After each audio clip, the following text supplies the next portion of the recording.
Live from Eorzea. Limit Break.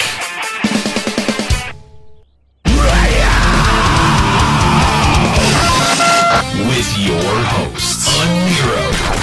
Now behold the horror you have wrought. Kahlo. I said don't take your clothes off.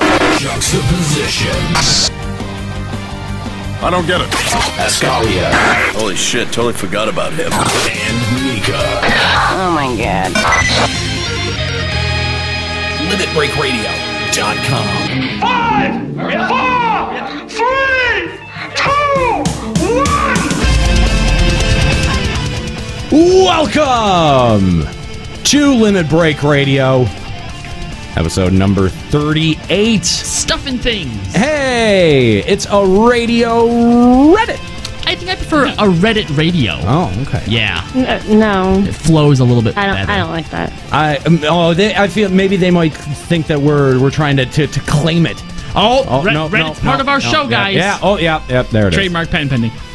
Owen. Welcome to the show. Thanks for joining us today. We are excited to be here because we finally have some 3.1 substance to talk about. We are on the heels of 3.1, just on the cusp of it. 2 more days. Oh my God! Doesn't that feel good? It's like it's Square What Enix is- blue balled us big time. What is this feeling I have? Is excitement? Don't Yeah. worry, it'll be gone in a week when we have nothing to talk about. Don't be such a pessimist. Then we'll have to go back to creating our own content and drama. So welcome to the show. Thank you for joining us live here on twitch.tv/Limit Break Radio. If this is your first time hanging out with us because maybe you've been caught up in the whole drama sweep, hit that follow button because we've got a whole lot to say about this video game. And if you play, you're going to want to hear what we have to say. Come on, let's just admit it. Let's just be honest. Let's just be honest. Doesn't matter if you like us or you hate us. You definitely want to hear what we we're have one to of say. two things. We bring you happiness and good times and help you get through that drive to work or those long, boring days on the job, or we're haterade. Oh, yeah. We're total hate fuel. And who doesn't like a good glass of haterade? Exactly, right. And I think we're also comfortable being both. That's the thing. Absolutely. Yeah, so Yeah. we are, of course, live from Eorzea. Let's kick it over to our studios. Live, of course, in Eorzea. Hey, what's up, studios, and our live studio audience. Thank you guys for joining us over on the Sergeant Anus server. And boy, I can't wait until they have that like dynamic camera angle when your idle option going, because man, that's gonna. I really think that's gonna improve some of the visuals of this show. Okay, but it's not just gonna be a static camera shot. I like to every think they single put it time. in there just for us. So our visuals have gone from a 1 out of 10 to like a 3.5 out of 10. We're trying. I mean, we're not. We're not actually trying. We're just not trying. Yeah, no. Yeah. If we could get a Nero to ditch the Odin helm and just wear the fro like full time, I think it would help a lot as well. No, I don't think that's going to happen. Anyway, thank you for joining us live, of course, on twitch.tv. If you're listening on the podcast over at Limit Break Radio, one of the 46,000 people to check out the show over at the website. Oh my God. Thank you guys for such a boost in traffic in the last couple of weeks. I mean, we saw some healthy traffic like 2 or 3 episodes ago. That one got to like 64K. We don't know how that happened. I know someone told me we were failing. Yeah, well, well, we are. We're on our way out. if you believe the internet, yeah, we're failing. We're totally failing. But What? Someone lying on the internet? But yeah, the countdown wasn't to the new patch; it was to our last episode. So if you're one of those that have checked out the show for the first time in the last couple of weeks, we want to say thank you and invite you to hit that follow button. Join us live because we offer something that no other podcast offers: the ability to interact live on the show. And you can do that by calling us over Skype, or you can call us over a landline. If you have Skype, send a Skype message over to Limit Break Radio. Let us know what your character name and server is. If If you want to stay anonymous, we will respect that. Or if you don't have access to Skype, you can just give us a call, 810-515-8715. If we're currently on a call, there's no way that we can put you on hold. You will probably get forwarded over to our voicemail box. And if you want to leave us some love over on the voicemail box, we might play it on the show eventually. Hate. Yeah, or you can leave us hate. Yeah. There's a first for everything, I guess. We've had it there for a while. We've just never really talked about it. Like, we do have that voicemail box set up so that if you have some feedback that you want to leave Limit Break Radio, feel free to do it there. Or hell, your own rendition of the Bohemian Rhapsody as a Final Fantasy XIV parody. We'd love that. Yeah. Oh, yeah. Well, I don't know about love, but okay, sure. We tolerate it. Yeah, we'd be interested to hear it, that's for sure. Anyway, there's a ton of ways that you can interact with Limit Break Radio, and we invite you to do so. We're a very interactive show. I know that maybe sometimes we're not the most inviting personalities on the planet. That's okay. You don't have to agree with everything that we say, and it's all in good fun, man. Just promise if you show up to visit the studio, you'll give us a hand job on air. Yeah, that's a requirement. Yeah. We should be obvious though. That's the waiver that we make you sign as you walk in the door. Yeah. So anyway, we've got some 3.1 preliminary patch notes to talk about, as well as some interview content to talk about. And boy, we've got to wade through that before we even get to listener emails. And shit, we have a ton of those too. So, but before we get into that, I feel like, oh man, and look at that, Joe Never Fails joining the LB Army live here on episode number. Joe, that's what's up, man. Thank you very much. Before we get into that, though, I sort of feel like we spent the entire time on the last episode talking about the whole thing with Reddit, and we got real deep into it, and it's the conversations have just continued since then. Arthars. Yes, I kept saying Arthars on the show. I apologize. Arthars call got a whole lot of attention. That got posted at a whole. It was a great call. It was a great call and a great conversation. A lot of people have been talking about it, and we're really happy about that. And it was left up on Reddit, which must mean that their moratorium. Yeah, that's good. That's good. Thanks, guys. Yeah, it was the shortest moratorium in history. Yeah. I think that maybe they might have walked back that decision a little bit, but anyway, so the conversation has continued. Actually, I would say that the bulk of my input on the whole thing that hasn't happened on the show has happened over at Blue Garter. I've been very willing to engage with Blue Garter, and I thought it was a very fun, interesting thread that was going on over there. They're a lovely bunch of folks. They over are. There too, I have to admit. Absolutely. I'm sure Nika shares my sentiments. Yeah.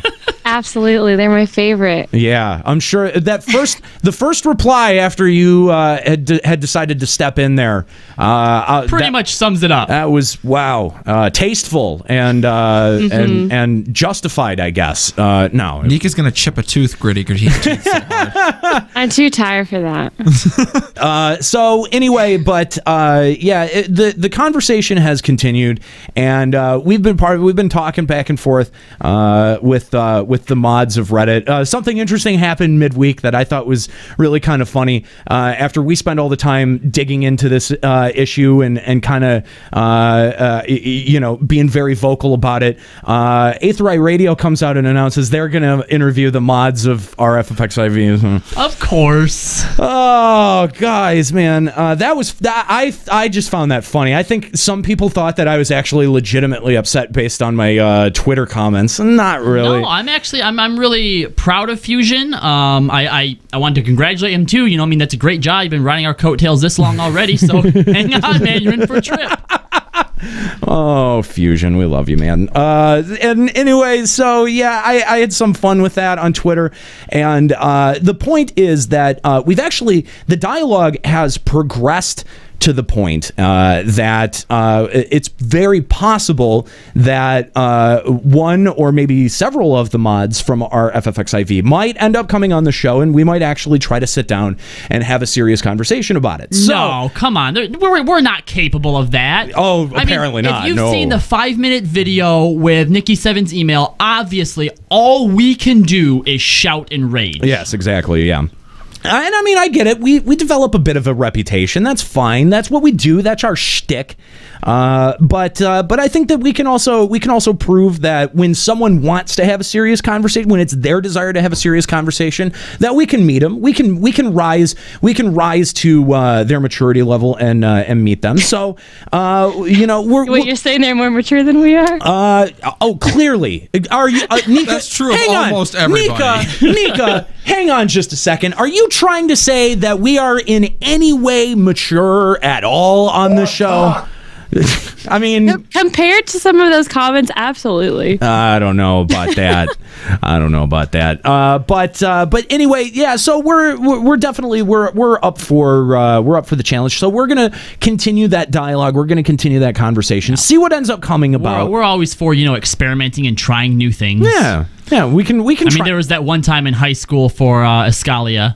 One time. You're right. That happens every weekend. There you go. Yeah, that's like Friday night, right? What? Friday, Saturday, Wednesday. Oh, man. All right. So, anyway, yeah. So, as much as I would love to spend another 3 hours talking about this, and I know that we got a ton of email, and I'm sure we'll talk about it a little bit at the email section. But in terms of, continuing the dig on this issue, I think that we're just going to put a pin in it.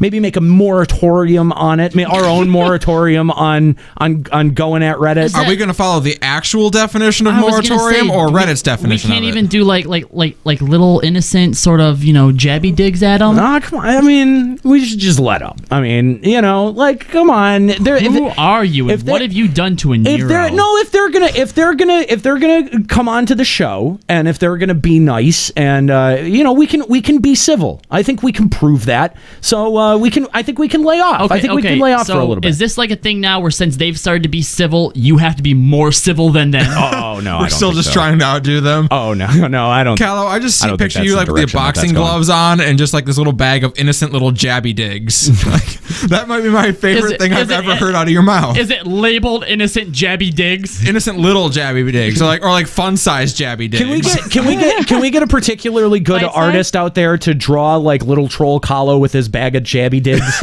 Can we do that? I think that would be fantastic. This never works. Oh no, it doesn't. It doesn't. We've tried this before, but I don't know. Yeah.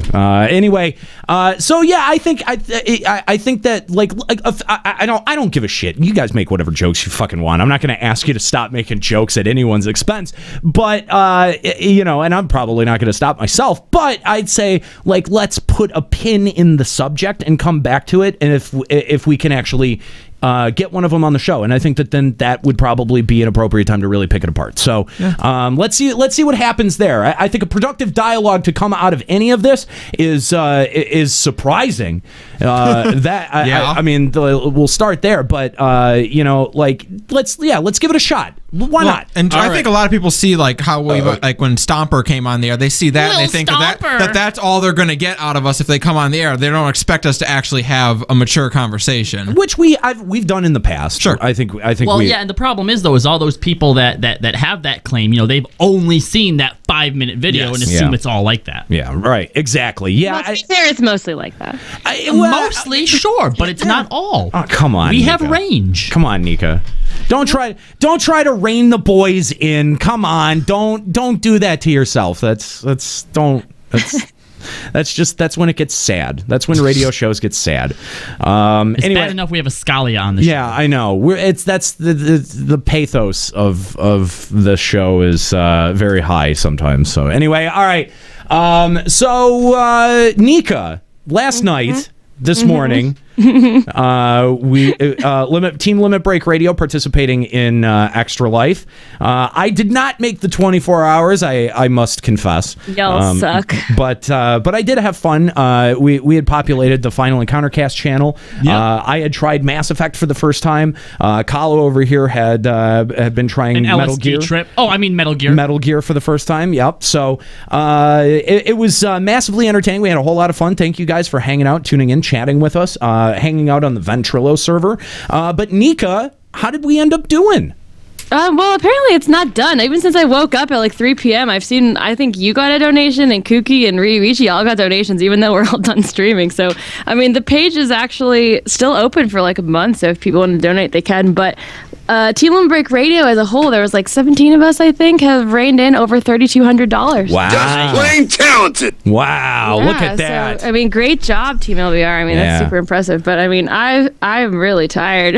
Yeah, can we go back to being dicks now? Yeah. Well, we never stopped. I don't think we ever stopped. Oh, no. And Carletta, like, with all of her sexual puns last night in the vent, like, oh, yeah. Boy, I hope no kids are watching this. That Ventrilla was really awesome. Thank you, everyone who came on and chatted, and who was chatting in the chat. And for a lot of people came over. I noticed Mr. Happy sent a host our way, and I had a ton of people stay with me the whole rest of the time. That's cool. Those people are just as big of a trooper as I was. That's cool. Thank you, Mr. Happy. Yeah, thank you, Mr. Happy. What was Mr. Happy's total, I wonder? Because the last time I had checked in, he was somewhere in like the 4,200 range. I think he did fairly well for himself. Yeah, something like that. Yeah, so congratulations to him, man. He, I know last year he had a really great showing. So holy shit, you geeks are badass. Yeah, right.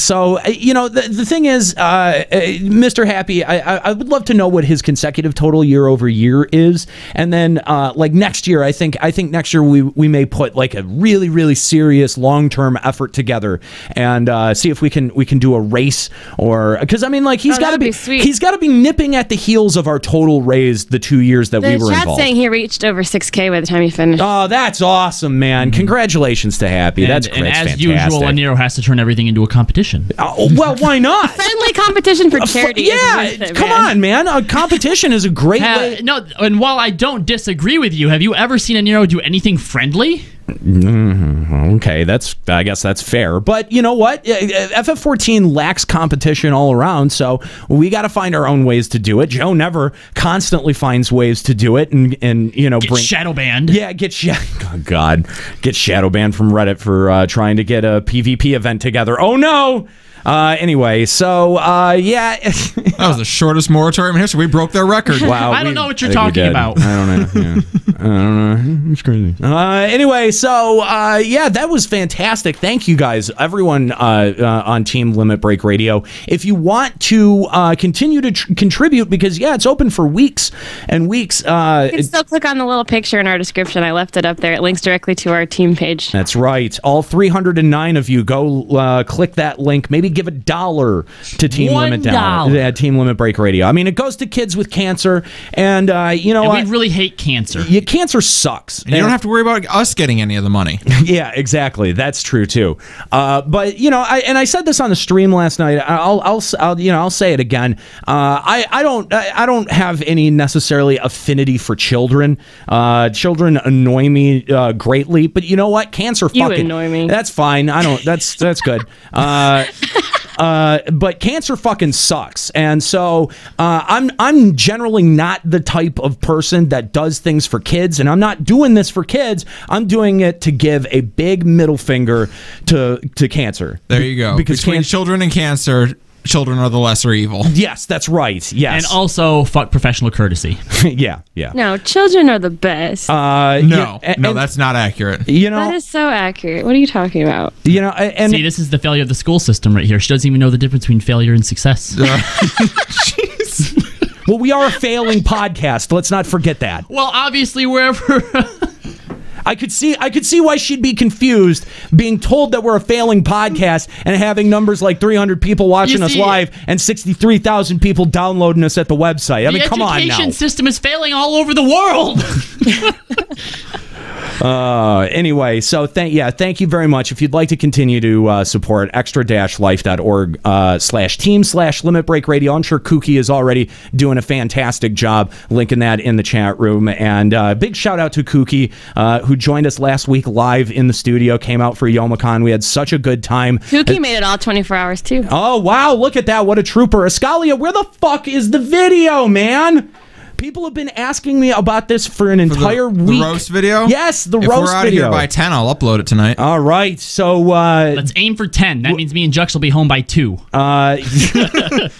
So the roast video coming soon. That actually came in lieu of doing a post show. That'll go out to our patrons first. We'll let them get a good look at it for, I don't know, let's say 48 hours, and then we'll make it a public video, and we'll let the rest of you guys see it. So I hear it came out well. Yeah, sounds good. You can actually hear it. My camera picked up over the PA just fine. Fantastic. And yeah, no, it's going to be good stuff. Yeah. All right. So make sure that you're checking youtube.com/Limit Break Radio for that. So that was seriously a great time, and I want to thank everyone who participated in that. It's a huge honor. I never thought I'd do anything worthy of being roasted, and I still don't think I have. You haven't. Okay. All right. That confirms it. We didn't have a ton of options to pick from. Okay. Fair enough. We can all agree that. Well, that was a huge waste of time. Yeah. So if you want to check that out, that'll be at youtube.com/Limit Break Radio, where we have gotten a lot of attention recently, and thank you for subbing up and checking out what we have there. We've got a bunch more videos coming on the way, including one for Final Encountercast that we did. Boy. Now here, okay, so we've been making fun of Lil Stomper here for a little bit. Like, we've mentioned him a couple of times. Lil Stomper called in a couple of weeks ago and challenged all of the hosts of Limit Break Radio to clear Alex 1 Savage before 3.1 hit. Well, obviously that didn't happen. The fail. The counter. We didn't even really try. It's fine. You tried a few times, didn't you? No, not even once. No, I haven't. I got a VPN. Not even a little. Oh, you did finally. Yeah, that counts as me trying. So technically, we failed the bet, and his side of the bet was that I'd have to post a picture of me kissing Juxta's naked ass on our website. Which is that's a bit extreme. However, okay, we're going to post a video for Final Encountercast that is a make good for you on that, Little Stomper, because it has all the homoerotic weirdness that you threw into that bet that you apparently want to see us do. I think that bit that we did covers it. So I feel dirty touching my camera now, you son of a bitch. It's very sexualized. It is, yeah. So you can get ready for that. It's super weird, and the damn sack is turning into a puddle of silly putty. And it features Juxta. Yeah, it's about as close to a naked ass kissing as you can get. We made as good on that one as we could. We horrified so many people at We truly did. So you can look forward to that. We've got a new Final Encountercast channel that you can check out if you want, but it's actually not. There's no like youtube.com/Final Encountercast. We got to get like a certain amount of subs or like be around for a certain amount of time. That'll come in time. But if you search Final Encountercast, you can find it. I'm sure Kooky will link it at some point. But all right, that takes care of all of the LBR news that we need to clear off the table. The recap of the Desperate Housewives of Limit Break Radio. Yes, exactly. All right, so it's time. We finally have stuff to talk about. We've got some 3.1 preliminary patch notes, some statements, and some interviews. And so let's take a look at what we got with some Final Fantasy XIV news. This is a Limit Breaking News update. So the patch 3.1 preliminary patch notes have been, let's just say patch a couple of more times, have been put up for everyone to drool and pick over. And obviously new main scenario quests are going to be added. Again, we see the same kind of evil looking Elvon dude and Poplimo. But we've got an outline of just how many quests we're going to get. It doesn't actually seem like there's a lot. It really doesn't. Oh, when I saw this, I'm like, really doesn't. Gosh. I know. But don't worry, we're gonna have the same size content patches from 2.0. Well, yeah, but you know what though? With as big as which we'll get to, Lords of Verminion is, that looks huge. So I feel like all this development is going into dumb things. I know. It's more PvP. So of course you have to be caught up and ready to do these quests. The requirements for progressing through the main scenario quests, Dress to Call, Pressing Muster, and Prudence at this junction have been adjusted to item level 5. So you can wear your glamour when you do them. Oh, okay. And there's also that quest at the beginning where you have to have like all things that are item level 5 to like move on to the main story, and maybe for new players that was difficult. I don't know. It's difficult finding like the vendor to buy the shoes or pants. Yeah, I don't know. Shit's hard, okay? Yeah, so a bunch of new side quests have been added as well. I want to know who this blonde chick is. Right! With the eye patch. Would totally bang. She's pretty. Oh, she is gorgeous. Wow. Let's see a show of hands. That's the first. This is actually. Bang? This is. Oh, yeah. Hand. Everybody's hands went up. I'm assuming Nika's is up too. This is actually. My hand's a little too tired to be up. This is would it be? First NPC for me that I've been like, okay, that has my attention. Like you're fapping to now? Yeah. Fapping the Realm actually has some application now. The guy, and actually the dude behind her with the glasses and the him as well? No. But he's got a really cool design. I'd like to see that jacket, like that kind of like pop collar jacket that he's got on. I don't know that bedroom floor. You're hilarious.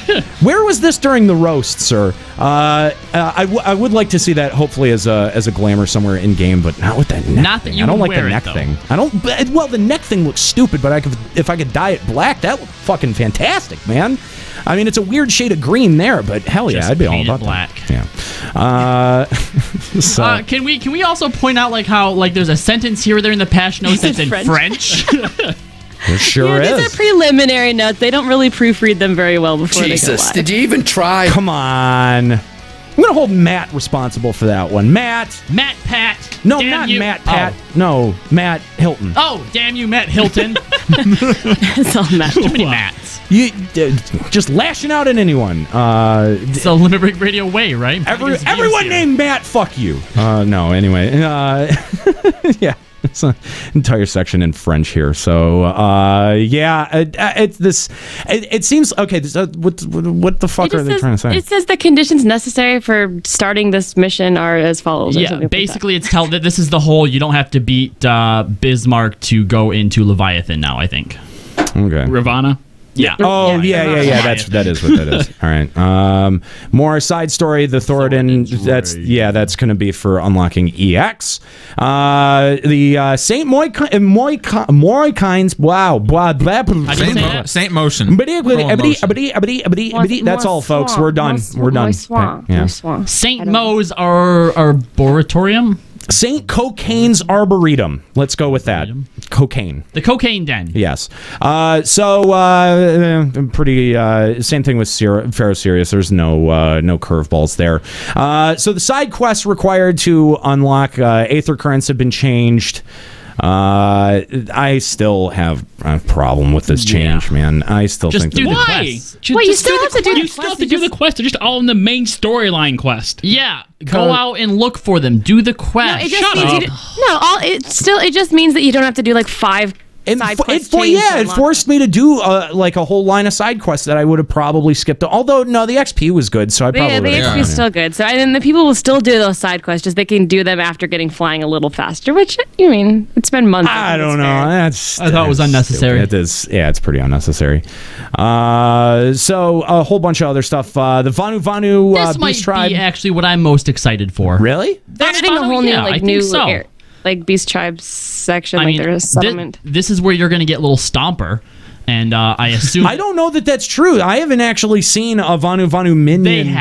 They have to add it. Was everything? Did every other? Because I don't know. I'm sure they probably Beast Tribe quest has had a little. Has had a minion. You just have to. After you get max rank, you buy it. Yep. Okay. You buy their children. I bet we'll get the Vanu dance in here as well. Okay. Yep. They said they would. Yeah.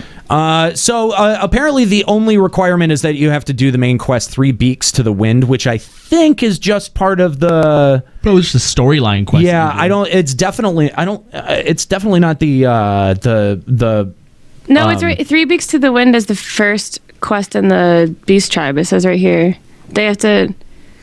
Yeah, the next little spot says 3 Beaks to the Wind is the first quest in the Beast Tribe quest line, and they just have to complete the main scenario quest difference. So yeah, you don't have to have done the other Beast Tribe quests to be able to do No. Okay. You just have to be able to access their settlement. All right.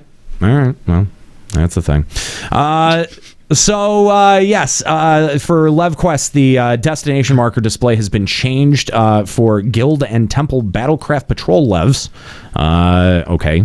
To reduce the congestion in Sea of Clouds, the location where monsters spawn for the Battlecraft Lev Mari Elementary Procedure, and nobody can farm Mari but Mari. Marl. Nobody can farm Marl. Sorry. Have been changed. So, all right, fair enough. Treasure hunts have also seen a bit of an adjustment.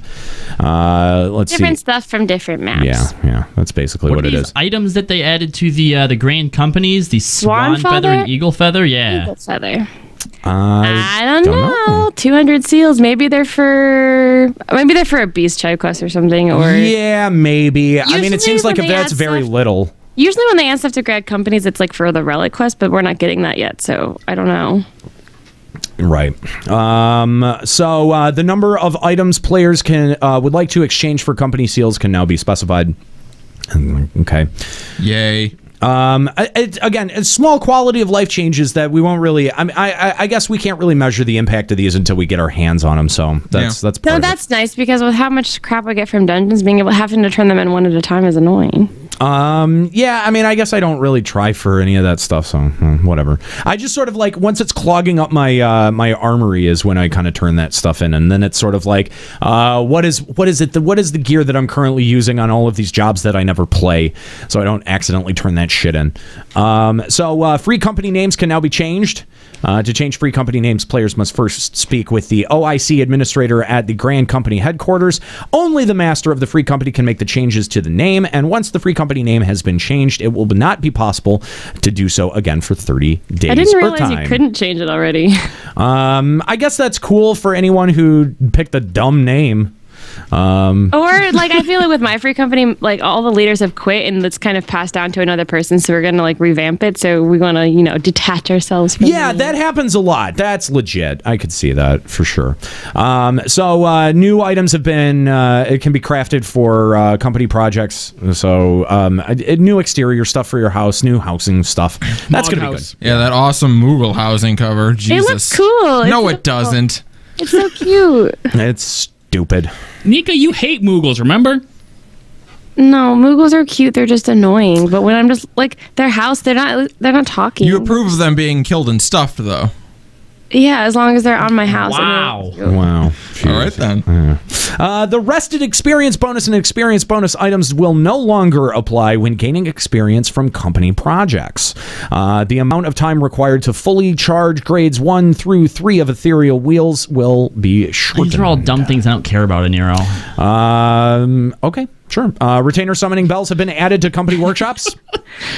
And exploratory voyages have been adjusted. New items have been added through and are obtainable through exploratory voyages. Voyage XP gained upon returning from a voyage has been increased, and features have been added to the flight control panel. If you really care about this stuff, go look it up. So who wants to talk about housing? Because I'm done talking. I'll go over it real quick. So they've added a bunch of new furnishings. It all Look at that chocobo plush. It's shut so up, cute. Nika. They have mushroom stools. All right, look. Those are cute too. Let me ask you this: I have mushroom stools too, guys. Jesus. You shove mushrooms up your stool? No. I mean, like when I poop, it's so ridiculous that it's like a mushroom cloud. Oh, it's a mushroom cloud. Yes, it's right. not literal fungus though. No, not fungus. No, but sometimes it takes the shape of a mushroom. Well, that's pretty cool. Yeah. Do you have a picture of that? No, I don't. I could take one. Take one next time. We'll post on the website. I should send it. You know who I should send it to? Kahlo? Nika and Kahlo. Both of Me? them. No, send the it group to chat. Let's just send it to the group chat. Send it to all the ladies. No, send it to the one who wanted you to kiss Jux's ass. You should see that. Well, stop her. Yeah, he'd probably be interested in what shape my poop is. Are we done, guys? Are we done? No. Because I'd like to see if they've added a kitchen yet, so we have someone to send Nika. Oh my god! I'm too tired to have god! Oh no! The amount of iTunes reviews that we're gonna get about being misogynists. Oh no! Why would you do that, Kahlo? New items via You're taking gardening. advantage of my sleepiness. It's not fair. You are just Such a dick. Look, I'm trying to take. I need to distance myself from I'm you. trying to take some of the heat off of you by redirecting it on me. Okay, give you a little breather. You need to apologize to I don't know, everyone. To Nika, your family, yes, the Lord Almighty, right, yourself, everyone. I'm just gonna go ahead and apologize to Mr. Happy because I'll just end up making an apology tour joke. So, a new estate vendor NPC, the steward, has been added. The number of vendor NPCs allowed in a state has been adjusted. What does a steward do? They're like my personal maid. I don't know. And butler. They clean. They've made the estate sharing implemented they now. They can for me. So now you can share shit with people that you don't whatever. Yeah, I'm gonna share with Surin now. You guys can come visit. I thought you were supposed to say his name on air. You're supposed to call him Senpai. I said Surin. That's not his name. Oh, I didn't know. I thought whatever. He doesn't want his real Teleporting. name. Tenants may use the miniature aetherite placed in the owner's estate grounds. I always thought it was weird that you couldn't use that. Like, why not? Come on, let's get to it. Oh, to ensure that plots of land are not claimed left unused, estates not accessed for extended periods of time will automatically be demolished. We know this, blah, blah, blah, blah, blah. We talked about it before. 35 days of inactivity, you're going to get an email delivered to you. 42 days, an email will be delivered to all free company members. And at 45 days, they are going to knock down your house.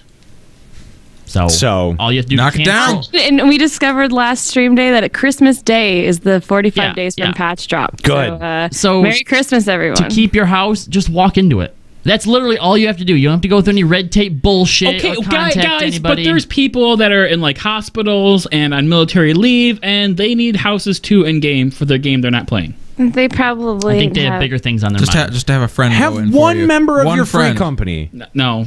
Jesus. But if it's a personal house, you have to be the one to walk into it. Even if you share with someone else, it still has to be you. Womp womp. I don't feel bad. Adjustable lighting has been implemented, allowing house lighting to be set to one of 5 levels. Set the ambiance. Yeah. Romantic. So when Aniro gets asked to entertain his little Makote ladies that he has over, or whatever you call Juxta when you put that tail and ears on him. Seriously, where was this last week? God, dude, seriously. It's like you saved your best material for after the fucking roast. What the hell? Material during the roast was fine. Yeah, you keep telling yourself that. New settings have been changed. The appearance of retainers employed as merchants on estate grounds. Weapon display, standing pose. All right. New behaviors have been added to stabled chocobos because we all like to sit there and watch our stabled chocobos. Yeah, that seems very unnecessary and useless. Great use of development time, guys. Yeah, this is what you needed that vacation for. Right. Oh, God. You can now go directly to your subdivision if you own housing. And now we're to Manderville Gold Saucer. Who wants to talk about League of Vermilion? No. Escalia! No. You are a resident League retard or whatever the hell you're calling yourselves nowadays. Get off your fucking phone. You're getting the patch notes. Well, fucking read the patch notes then. You're getting paid for this. All right. Lord of Verminion has been added to the Gold Saucer. Yeah, I agree. Entry requirements. Lord of Verminion will be available upon unlocking the Gold Saucer, so you don't have to do anything. You can play it inside a new area called Minion Square, located inside Chocobo Square. Oh, good. Yeah, I like how they're all circular, by the way. Anyway, getting started. 3 minions or more are required to play Lord of Verminion. Before the match begins, players must select which minions to summon using the special Minion hotbar. To edit the Minion hotbar, select the Verminion tab in the Gold Saucer window under Character in the main menu. Minion stats. Each minion has its own stats and special action. Players can view a selected minion stats when editing the Minion hotbar. And it gives us a picture of what the Wayward Hatchling looks like. Minion type. Minions are separated into 4 types: monsters, critters, poppets, and gadgets. Poppets. 3 types will fight at either an advantage or a disadvantage depending on the nature of their opponent. The strength and weakness affinities for monster, critters, and poppet are listed in the picture below. Gadgets don't have a weakness. Gadgets aren't weak to anything. They must be the best. Let's just make a gadget army. Well, they're not strong against anything either. No, that's true. So yeah, poppets are strong against monsters, monsters over critters, critters over poppets, and gadgets over nothing. Minion cost. Each minion has a summoning cost. Cost affects which minions the players can summon to the battlefield, and the player cannot summon minions which exceed the set total cost. What a shocker. So it's kind of like a tabletop game, I guess. The table are minion parameters. The table below lists the parameters each minion has and their effects. So there's HP, attack, defense, speed, auto attack, and strengths. Rank points, RP. Lords of Verminion uses a system based on rank points to determine your strength as a player. These points will increase or decrease in accordance with how well you do in battle. For every battle you participate in, you will be paired against players with a similar number of RP to you, and total accumulated RP can be viewed on the Verminion tab at the Gold Saucer. Wow, this feels like 2007, guys. 2007? Yeah, back when LBR just read off the page. Well, none of us really care about any of this. I feel like we're reading it out of obligation for the people who do care. It's like the people who you guys don't talk about fishing enough. Go fuck yourself. So much people in the chat are asking why we're hating on it, and it's not necessarily that we're hating. It's just that nobody asked for this. And that anything that they could have spent development time, it looks like with how many patch notes there are here, it still goes on and on to talk about the battles and the tournaments, and with how much, that's like a third of the patch notes is just this. So we're not complaining that it exists. We're complaining that this is what they spent their development time working on. There's more patch notes for Lords of Verminion than what we've read so far. Right. Yeah. There's just so it's much ridiculous. of it. And I'm sure it's going to be great. I'm sure a lot of stuff went into it. I'm sure that it's going to be fun, and they spend a lot of hard work and time on it, but... And they actually have a better system for this than PvP. You have a ranked battle where it selects a random person, and then a non-ranked battle where you can choose who you fight. I never even thought about that, Nika. This than PvP. This should have been the PvP update. That's right. I never even looked at it that way. Why? I said it was PvP. Now, hang on. The only thing that I'm going to be able to give Square Enix in this situation is that the exploratory mission section is probably equally as long as the Lords of Verminion section, and interesting too. So we're building to that. That they had kind of buried the lead in that one. We're just kind of going in the order that they gave us. But don't worry, there is some interesting shit coming later, because that is some really interesting stuff reading about the exploratory missions. So let's get through Lords of Verminion, because clearly there are people listening who want to hear about it. But let's also try to bottom line it a little bit more here. So let's go. All right, battles. So yeah, there's player battles and non-player and player battles that are non-RP effective, so you can pick who you're going to play. And then there's Master Battle. Single player battle mode is divided into 3 levels of difficulty. Players are welcome to try playing through all 3 of these levels. Is that we play against NPCs? I think that's AI probably you're playing against. Okay. Tournament play, that'll be, I assume probably something similar to what we saw with Triple Triad. Yeah, it says that it only happens every so often, so it's like Triple Triad, I guess. Battles are broken into 2 stages. Briefing, which is after registration for a battle is complete. Briefing phase begins for 20 seconds, so you can summon your first set of minions and basically get yourself prepped to play. Summoning engage is capped at 60 in this phase. That's your amount of points that you have, I assume. And then the engage mode, where the battle actually begins. A bunch of battle shortcuts that they go through. I'm not going to read off all those because there's a ton of them. Map jump points. This function is only available on gamepad. Oh, never mind. That's more just control stuff. They give you the whole control structure available, so make sure you check that out if you're going to be looking to do this. Structures. There's 4 structures existing on the playing field: arcane stones, gates, shields, and search eyes. Each of these structures possesses special properties. Arcana stones has a set amount of HP. They'll shatter when it reaches 0. If you shatter all 3 of your opponent's Arcana stones, you win. So that's how you beat them. Gates are used to summon minions. Both combatants have 3 gates. Minions inside the gates will restore HP, so you can heal them up in there or summon new ones. And minions cannot be moved outside of destroyed gates, nor can they enter them. Shields add defensive strength to Arcana stones. Stones will be shattered more easily if the shields are destroyed. And search eyes. Search eyes reveal your opponent's minions on the playing field and mini-map. If the search eye is destroyed, then you will only be able to see enemy units that are near your own minions. So basically, the search eyes get rid of Fog of War. Let's see. Destruction and structural regeneration. Each structure will only be temporarily destroyed when they reach 0 HP. Their functions will restore once a certain amount of time has passed. Minion strengths. Each variety of minion is capable of inflicting greater damage against certain structures. Those will be located on the minion tab. Special actions. Each minion has a special action. There are various actions that deal damage, apply status effects, or even set traps. Scalia, look, I'm going to let you finish. I'm going to let you finish first, okay? What do you want? But I'm going to show you how to bottom line this, all right? It's a fun vacuum. It's fucking Pokemon. Nice.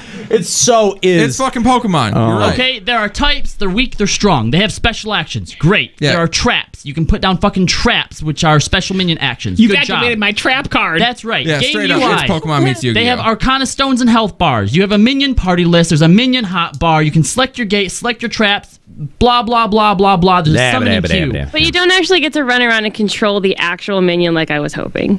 boo. You choose where they go. Yeah, but I wanted to like really use the analog stick and actually run around like the minion, and you can't do that. No. So This is an RTS. So I hate you tell it where to go and then you wait. You achieve victories by winning. Congratulations. And they'll have tournaments every once in a while. Congratulations. Moving on to the other gold saucer stuff. They have the Finer Miner. You swing a fucking pickaxe to locate the hidden ore.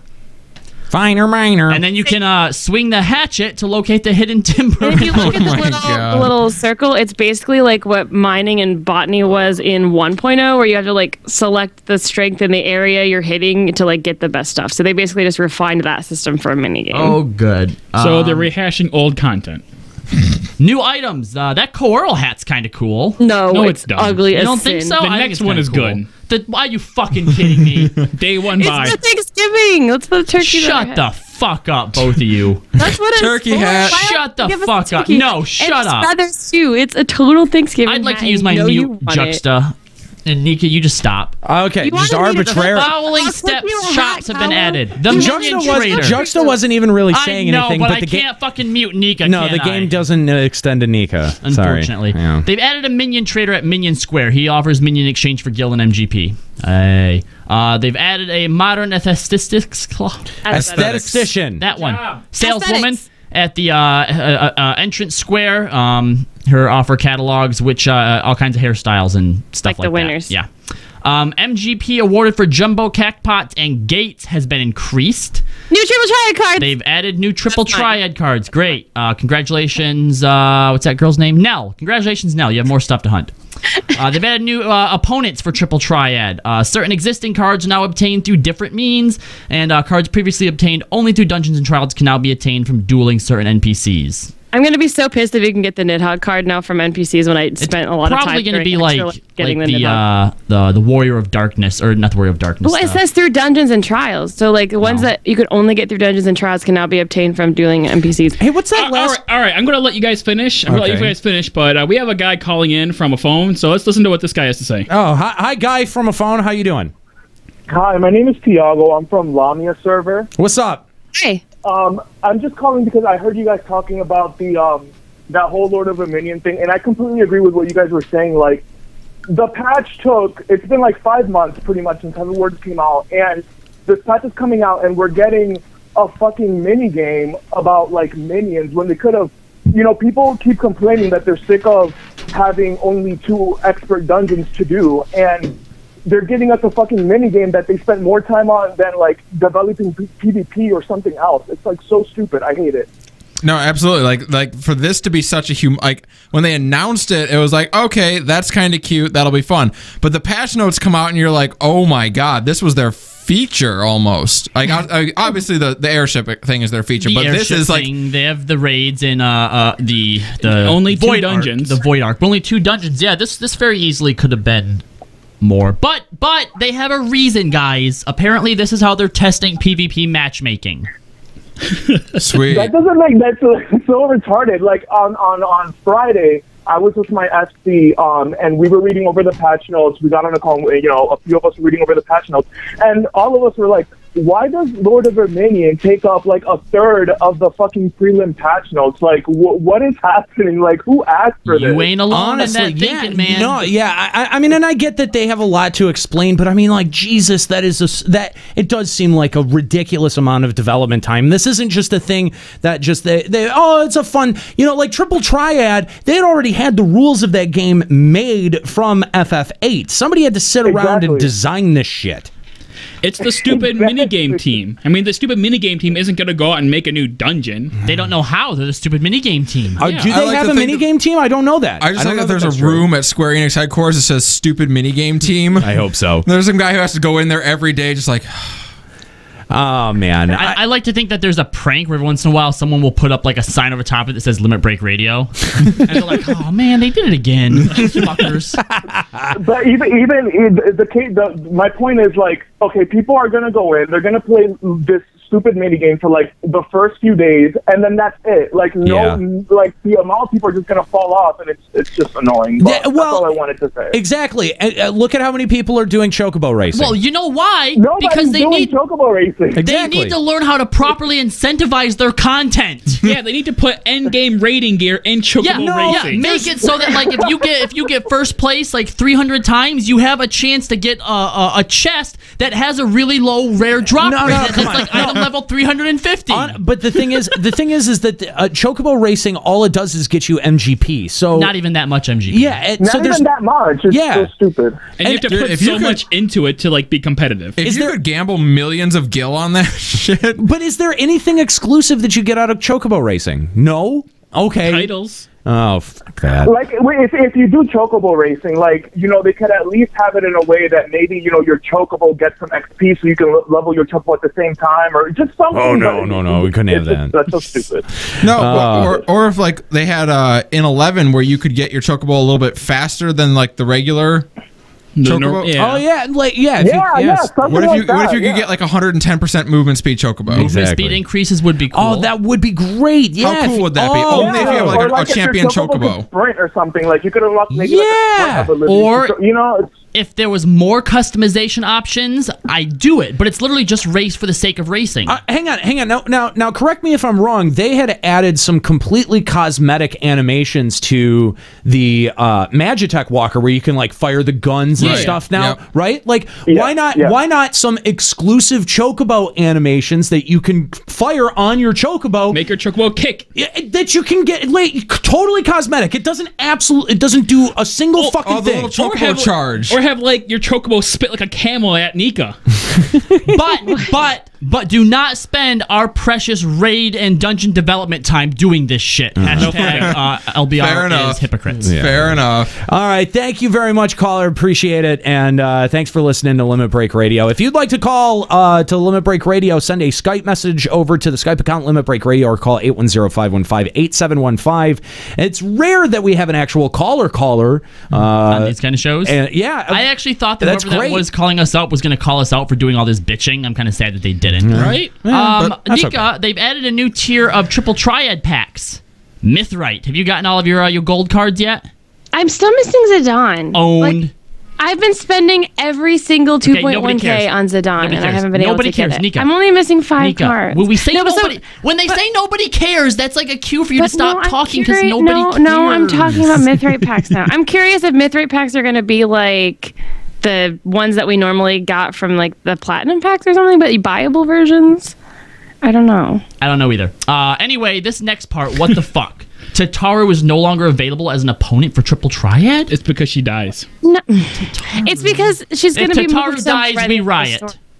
No, I really hope that's what it is. I'm good with that. I really hope that's what that is. She'll just be pseudo poisoned. That does seem kind of weird considering how like central she is to getting Triple Triad cards, getting like a full set. Like it just sits. She just has the lightning card. Yeah. But which I've also gotten from packs. It can't just be a matter of, hey, you know, she's moving, because she fucking moved during. No, it's going to move to somewhere that you can't access after the story's over. It's one of two things. There's going to be something that happens with her in the plot line where she either goes away, goes dark, or whatever, or she's going to die. Yeah, one of those. Tataru's the bad guy all along. She's the warrior of darkness. She's the warrior of darkness. Yes, there you go. All right, before we go on, we have another person trying to call in. All right. Caller, who are you? Caller, hi. What's up? Hey, this is from the Goblin server. I think you guys are giving Lords of Verminion or Pokemon battles way too much grief and slack. I'm on the other side of the fence. Oh yeah, okay. On this one. Well, okay. So what are you excited about Lords of Verminion? I'm not so much excited. I just want to kick my friends' butts in it and stuff like that. And you're right, it's Pokemon battle. I think the development side of it, though, you guys are wrong on. At the end of the day, it is content. It's something to do when your raid group is available. That's true. Yeah, you're right. We agree with you a whole lot. And like I said, it looks great. I mean, Square Enix doesn't half-ass anything. You know, when they create something new, they put a lot of development into it.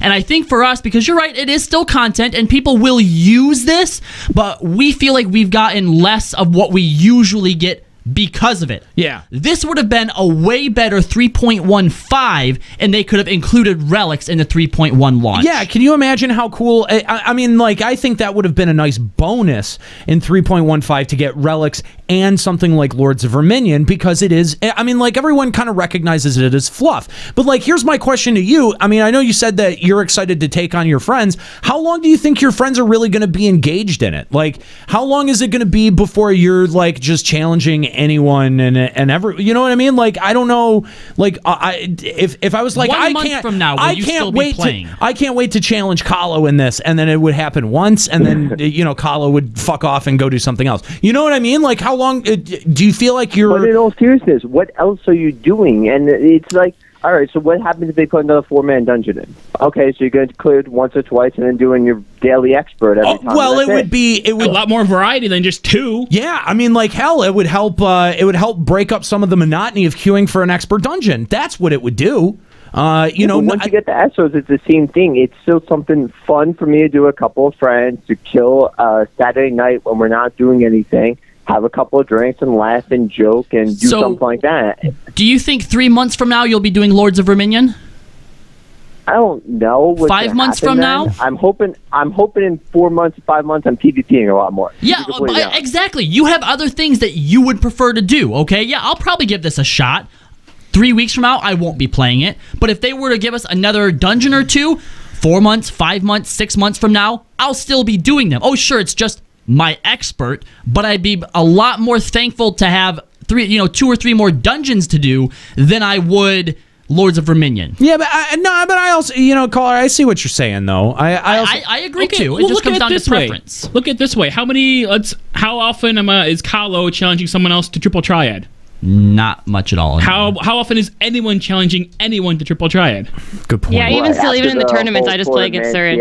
Well, and it comes down to at the end is like, can you get anything out of it, and is it fun? I guess if it's fun, people will do it. I think that kind of looks fun, to be honest. That's true, because Triple Triad, people still do Triple Triad. Nobody does Chukwa racing, so it has to be fun and it has to be incentivized. Yeah, you're right. And I mean, you know, Triple Triad is kind of an incentive in and of itself, because it has the cards that you get out of it, and if you're a big collector of stuff like that, then that's cool. I understand that. It doesn't necessarily inspire me to want to do it, but I at least understand that motivation. But, you know, for stuff like Chocobo Racing, where it didn't have anything that you could pull out of it, and who knows what Lords of Verminion is going to have that you can pull out of it outside of MGP, I just think that, like, having everything in the gold saucer that gives you MGP and not having some exclusive rewards come out of stuff, it really, that I think hampers interest in an event like this more than anything else. I got a couple of things with that. One is Chocobo Racing, there was no collectibles with it. It was just your Chocobo and that's it. So now you got minions that people have been collecting since the game came out, and now you got something to do with them. Kind of like that idea. And then as far as MGP, you're right, you're getting it, but this might be the new best way to farm it, because the Jumbo Castro, which no one does. You're right. The mount now that you're getting, that's the Afro wig now that you're getting. There are things you can get with the MGP, which is why I think you guys are like that incentive. It's there. It's just not directly related to it. This is just now another way to get those incentives. Yeah, and I think our point is that they should just they need to keep adding stuff. Like, yeah, they're going to add the Afro, but I mean, like, man, you know, like in the first round of Gold Saucer stuff, there wasn't really much out of that interested me. Like, I got the that Odin. You could buy easily. Yeah, right. Like, and you know, the Fenrir mount, that's pretty cool. I got to give them that. I want the turtle. But you know, like, I mean. I get it. It didn't hit me. It'll probably hit somebody else, and I'm glad that you're excited for it. Let me just. I mean, I'm glad that at least somebody is excited for it, because then that makes me feel a little bit better that it's not a complete and total waste of development time. I think we hit the nail on the head in an earlier episode. This is a long time ago when Gold Saucer first came out, because I think that as far as rewards go, they did fall a little flat. You know, they gave us the first bit of rewards, and they never really added anything to it. The idea that this is where they could put the majority of their references to old game designs in is great. Sure, and like every few weeks, they should drop like a whole new like classic FF glamour. Here's Tifa glamour. Oh, but here's Custis glamour. You know what I mean? Yeah. No, I get what you mean, but I mean, I think that they would want to stretch something like that out a little bit more. You know what I mean? Like, we are playing Record Keeper, and we have over 60 characters. They don't need to stretch it out. Okay, there are enough. so many people that they could put glamours of in this game. You're totally right. You're totally right. Anyway, thanks, caller. Appreciate it. Calling from the Goblin server. You want to have any shout outs you want to give? I want to give a shout out to Unforgotten Legacy, and let's kick ass when 3.1 comes out. That's what's up. Thanks for calling up and defending Lords of Verminion. I know that we beat up on it a little bit, but I'm glad. Honestly, I am genuinely glad that somebody out there is excited for it. So. Well, that was a huge waste of time. Oh, come on. Jock, don't be like that. Jockstar, you bad person. Jockstar. This next part I'm actually cool. I'm cool with because more MGP is always good. They've added a category for the challenge logs for MGP. That's great. Awesome. That is awesome. I'm legit behind what that. does suck about it is that some of them are kind of way up there, like 1,500 MGP for entering 30 Chocobo races. No one's doing that. Nobody got time for that. No one's doing that. Like, all right, completing 3 gates, yeah, that's cool. That's no problem. Yeah. Participating in 10, yeah, all right. But man, some of them I think need to, well, but whatever. It's still, 5 Chocobo races for 1,000. That's pretty easy. Because you queue up with NPCs and stuff too. It's not. Yeah. The enter 30 that should have been way more than just 1,500. 4,000 for playing Lords of Verminion 10 times. That's what's going to get people to do it. Yeah, I'm going to do it for my 4,000 MGP. And actually, that's pretty good. I got to say. The question I was going to ask was, how much MGP do you feel like you need to get out of a game of Lords of Verminion to make it worth playing? It depends on how long one match takes. And it also depends on what the new rewards are that they add. Because, I mean, currently I have like a couple 100,000 MGP that I'm just not doing anything with.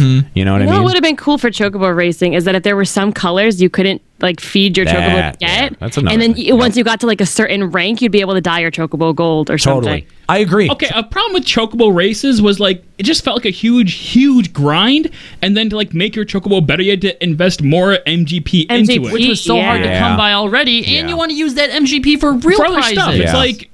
I get it. I think that they didn't really totally think that one out, but it's okay. They'll keep working it. All right, and before we get into that, we have another person trying to call in again. Can you please work on your segues? Yeah, dude, seriously. Before we get to that, what do we have behind caller number 3? Yeah, how about like, hey guys, why don't we go to the phone lines? That's a better. Just change segue. it up a little bit. Hey guys, let's go to the phone lines. All right, let's go to the phone lines. Caller, how you doing? What's your name? My name is Albert. Albert, how you doing? Thanks for calling Limit Break. Thanks for calling Limit Break Radio. What do you want to talk about today? Are you in a can? I have one question for you guys. Yeah. Do you even PvP, bro? Oh, no! Joe never. Oh, you got us. Hey, what's up, man? How you doing, dude? I'm doing good, man. Sunday is a good day. Thanks for giving us a call here, and also he just had to be on the show. Here's because we had a backup topic. We did, yes. We had a backup topic that was ready PvP to go related. for today. Yes, PvP related. We had asked you to be on the show. So nice of you to be able to agree to be on the show. And then the preliminary patch notes dropped. We knew that was going to take up a ton of time. So thanks for calling us up anyway, man. It's we're glad to have you. Always How you glad to doing, hear dude? from you. How you doing? I'm doing good. Man. Life is good. By the way, I want to thank you for your roast video that you cut it sent. Close there, though, man. Bro, right down to the wire. I was stressing out. No, I didn't think it was going to get in, honestly. You did, dude. You did fantastic. You cracked me up. You had one. That opening line was the best. You had. I tried. Dude, you had. I didn't know how it was going to go over. You had the line that cracked me. That may have cracked me up the most out of the entire night. Like, I don't want to spoil anything because we've got the video coming up later tonight or tomorrow. But Joe just killed me with one of his lines. And it's really funny too because really did. It was so good. When we first started discussing this idea and getting ready to put it around there was some worries in the group that you were too nice of a guy and you wouldn't be able to bring the roast, man. And he brought the roast, but he did it in a nice, nice guy fashion. It wasn't like Ethos who was just was. Oh my God. Lambasted us. Yes, Ethis just tore us to shreds. So, but you did it. It was in Joe, traditional Joe style. You did it in a very nice guy way, man, and I have to give you credit for that. Dude, thank you so much. That was so nice of you to do. I really appreciate you participating in that. It was Thank so you. nice of you to insult me. No, I mean that genuinely. I know. I'm not. I don't think that I'm like the kind of person that's like deserving of a roast. Oh man, and I'm hiccuping now too. It's because I'm drinking. Anyway, Joe, thanks for calling us up. What would you like to talk about today here on Limit Break Radio, man? Actually, I wanted to contribute to a little bit of the cool stuff that's going on, like what you guys are talking about right now, like the guy that just talked up with the Lords of Verminion and stuff like that. The PvP of this? I've been listening to it. I've been hearing the discussion back and forth, and he actually made a really great point. He was like, I love all this stuff coming out, but like I'd actually like to play more PvP. And the thing that gets me in my heart and my head is like, there's so much time and development going on with other stuff in the game where I really think that, like, if you look at it from a development standpoint, there's certain things you can work on that would attract a lot more players to the game than like appeasing the players that are currently playing with more stuff that they'd want. Yeah. You know what I mean? Like it's such a niche thing to say like, oh, by the way, guys, now you can PvP with your friends with cute little cuddly things. Right. Oh, great. And that's also another segue to like the sweet emojis and memes that get upvoted to the top of our subreddit. But yes, exactly. but that's our community, though. That's our freaking community. It's a great point, Joe, because it's like I think that's the thing that we're struggling the most with is that we can't figure out who this was aimed at.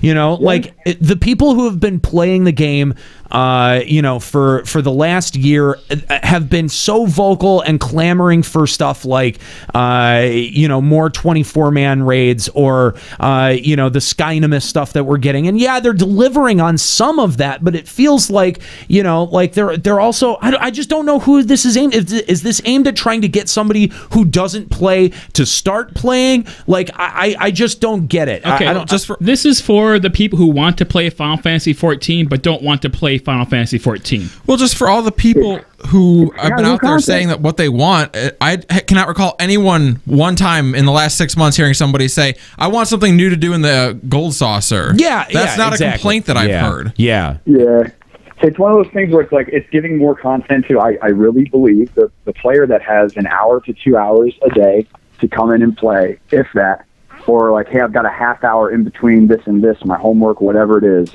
I don't want to get sucked into trying to find a party. I don't want to queue up for 45 minutes in PvP and waste my time. What can I do to have fun, possibly socially? What else can I do that's gonna engage me, but I'm not going to get locked into something that I'm not going to be able to do? You know what I mean? Like, I can jump right in. A chocobo race is like that, but I played it for a week, man. I did it for a week. Exactly. I want the motorbike game. Put my ephemeral on a motorcycle and let me slice people. Well, no, but at the end of the day, though, it's like, where is your time better spent? If you are one of those people who only has an hour or maybe 2 hours, right, and you have the choice between queuing for an expert, which if you're not a healer or a tank may take an additional 10 to 15 minutes, and or going and doing Lords of Verminion. Well, what are you getting out of Lords of Verminion that's so fucking important that it's more important than esoterics? Yeah, see, that's the only problem I have with it, because Gold Saucer does need more stuff. Right. But I don't think that Gold Saucer should have been one of the title features of 3.1. Right. It should have came next. They definitely should have had, you know, put the relic system in and save Lords of Verminion. Perfect. Just like they did for freaking Triple Triad. How much did that reinvigorate the game as we were at the end of an expansion cycle? Yes, you are absolutely right. And now we're getting it at the beginning. People were grinding for cards for a while. It doesn't happen very much anymore, but yeah, people were grinding for cards for a while. This definitely should have came after 3.1, 3.15, 3.175, whatever. Yeah. And that's what kind of puts a bad taste in my mouth currently about the state of the game in itself. Like, if you look at it from where like the production and the developers are coming from, like, I honestly think that the majority of players right now, hardcore and casual, are somewhat upset with the amount of content that we've had up until this point. We've been given one monster raid that's too difficult for most people, and if it's not too difficult, then it's more difficult to find a team that can accomplish that.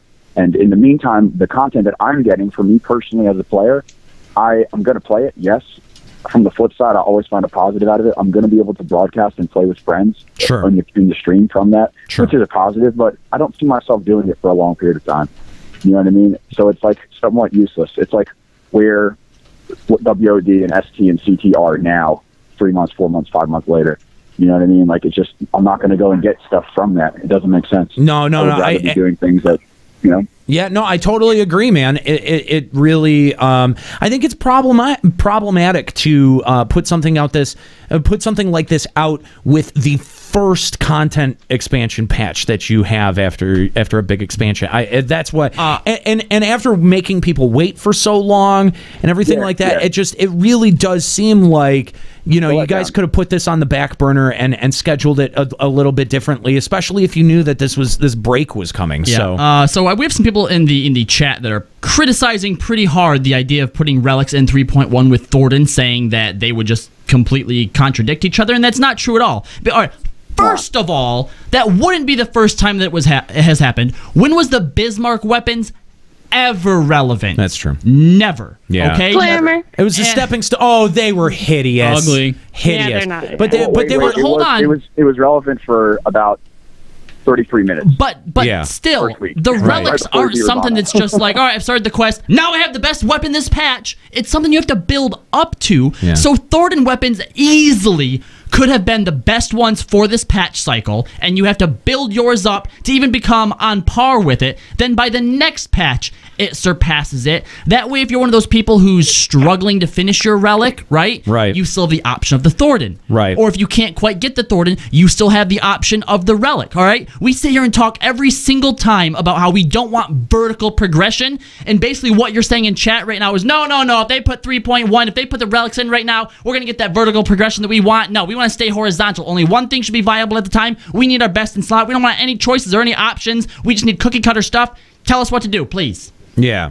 All right. So yeah, I agree with you, Joe, that I think it's problematic. It's a little bit concerning, and I think that there have been no small amount of people to look at this and go, is this really the same amount of content that we were getting in the 2.0 cycle? And I think that's a legitimate question. It's not. It doesn't feel like it.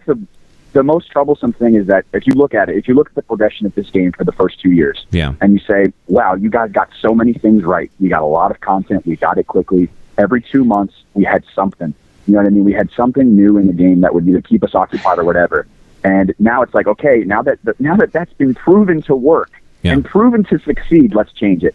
No, I disagree about this not being the same amount of content. If you think about it, what do we normally get in an in-between patch? We get a crystal tower and 3 dungeons, and that's it. 3 dungeons, so now, if you look at it, we're getting 2 dungeons, this mini game, and then the airship thing, which is clearly bigger than any crystal tower is going to be. I agree with Nika. Okay. I think we're getting so in my opinion, I think it's more content. It's just not necessarily the content we want. Yes. But it's definitely a bigger patch size. Except this patch took longer. Fuck you guys. And this one has a lot of quality of life stuff that we've been begging for, so I'm kind of happy. And I understand that. I get that, and part of me agrees with it. But at the same time, though, we are really only relying on what we know from the preliminary patch notes about the island exploration, about the Skynamis. Oh yeah, and we have Void Ark. That is the crystal tower. So we're getting the crystal tower and the airship thing. All right, but we already know. We waited 4 months for it, or what is it? 3 months for it? We already know, that too, Joe. But we already know that the Void Ark stuff is going to be just as easy as the Crystal Tower stuff, making it nearly invalid content.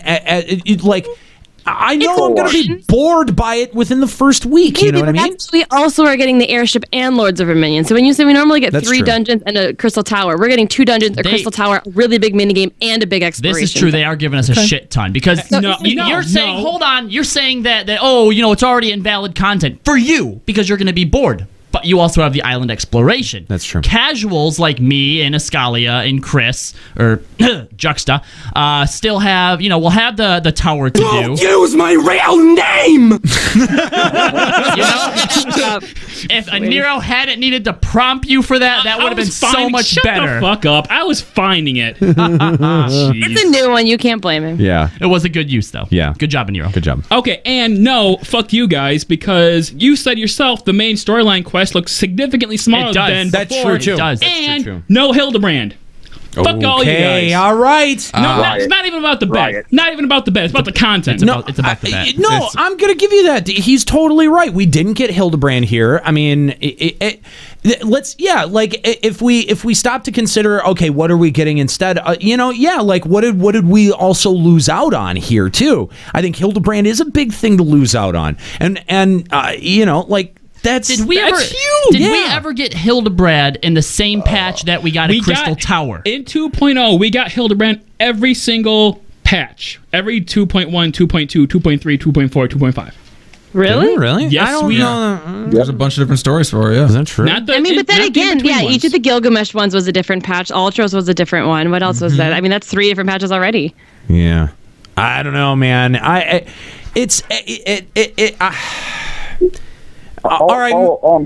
For me as a player, the things that I'm looking forward to is new PvP. This isn't going to change much of my first, maybe 2 weeks, 3 weeks in the patch after it gets boring. Right. For me, after I've done it all, I'm still going to be queuing for PvP. Yeah. That's the thing. What I mean?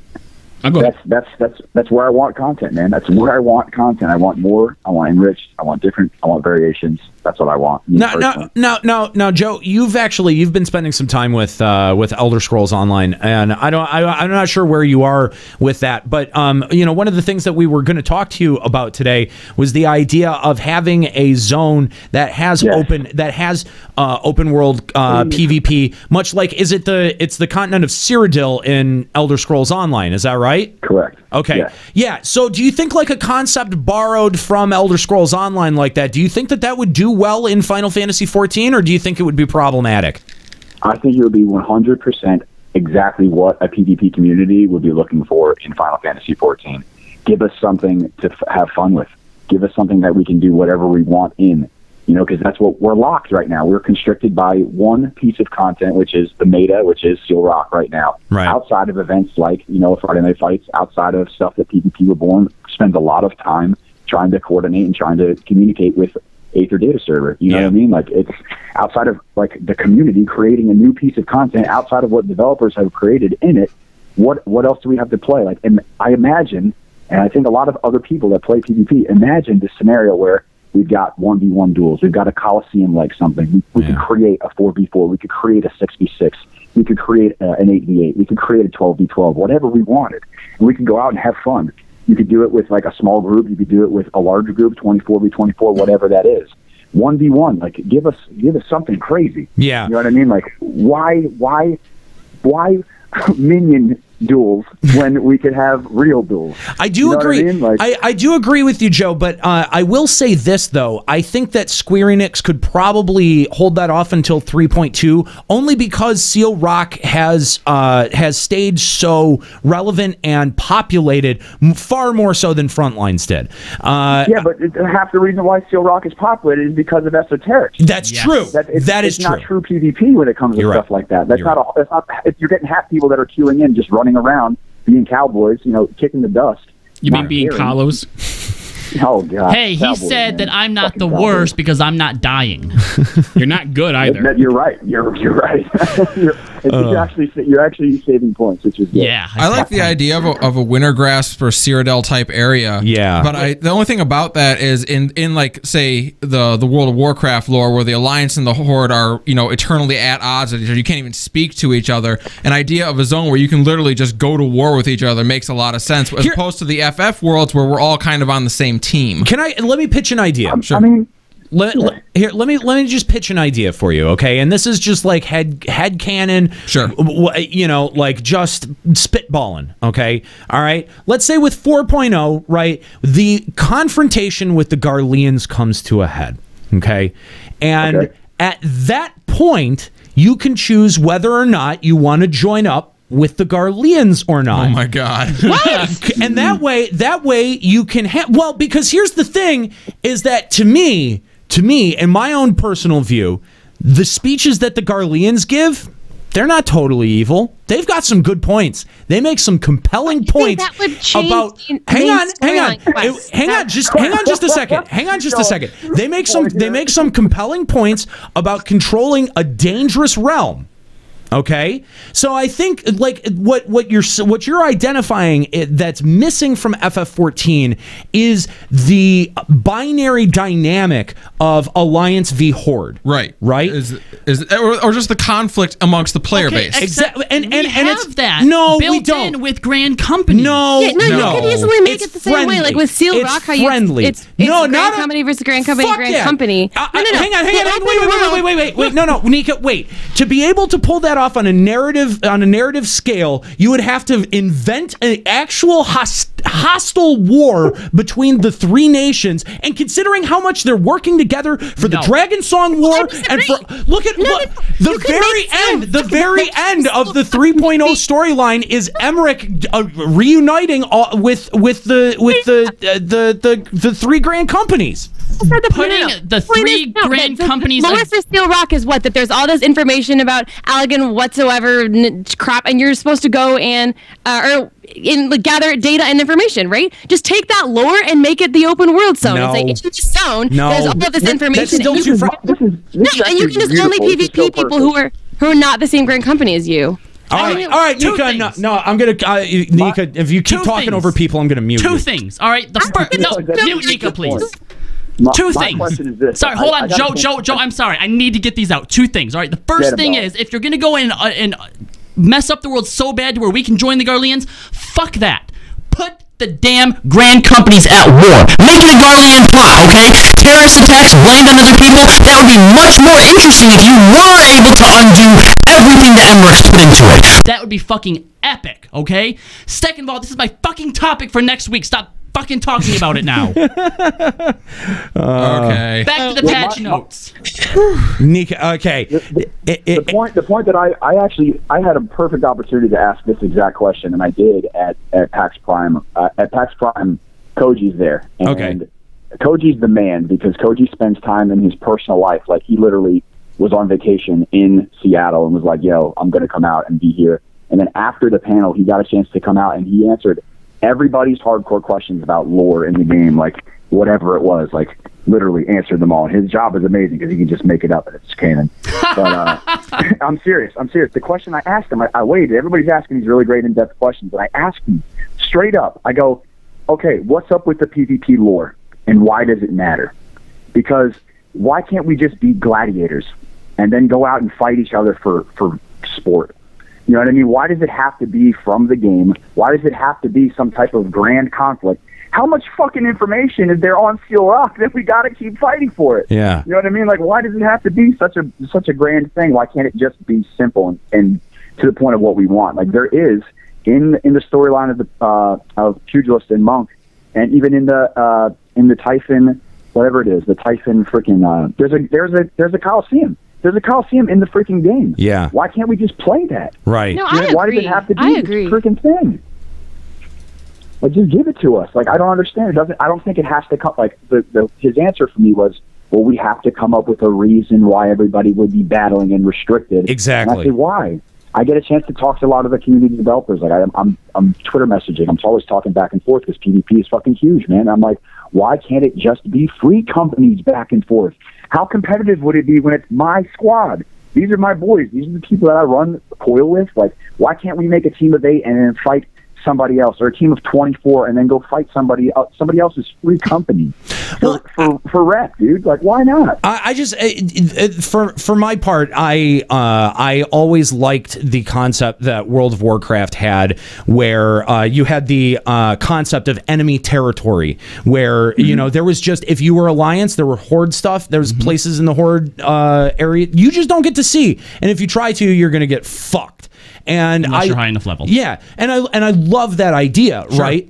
And it would be it'd be very difficult to introduce that, especially with there being 3 grand companies and everyone trying to work together. I think on a narrative level, you'd have to go to great lengths to try to set something up where the grand companies could be in that big of a conflict that would be that it would permanent. pay off, though. That would be that permanent. But the thing is you have this if you have this binary conflict between the Garleans and the rest of Eorzea that has been building and building and building for this long, I think it would just be cool to have an opportunity to go, hey, you could be a turncoat to your own organization, your own nation, and unlock a whole bunch of zones that if you don't want to make that choice, you don't ever get to see. I like that idea. Star Wars versus Lord of the Rings. Imagine the type of world that could open up for the game. Like, what are we? We're freaking adventurers, yo. Like, we can do whoever hires us, man. Like, that's a beautiful thing. And then think about this.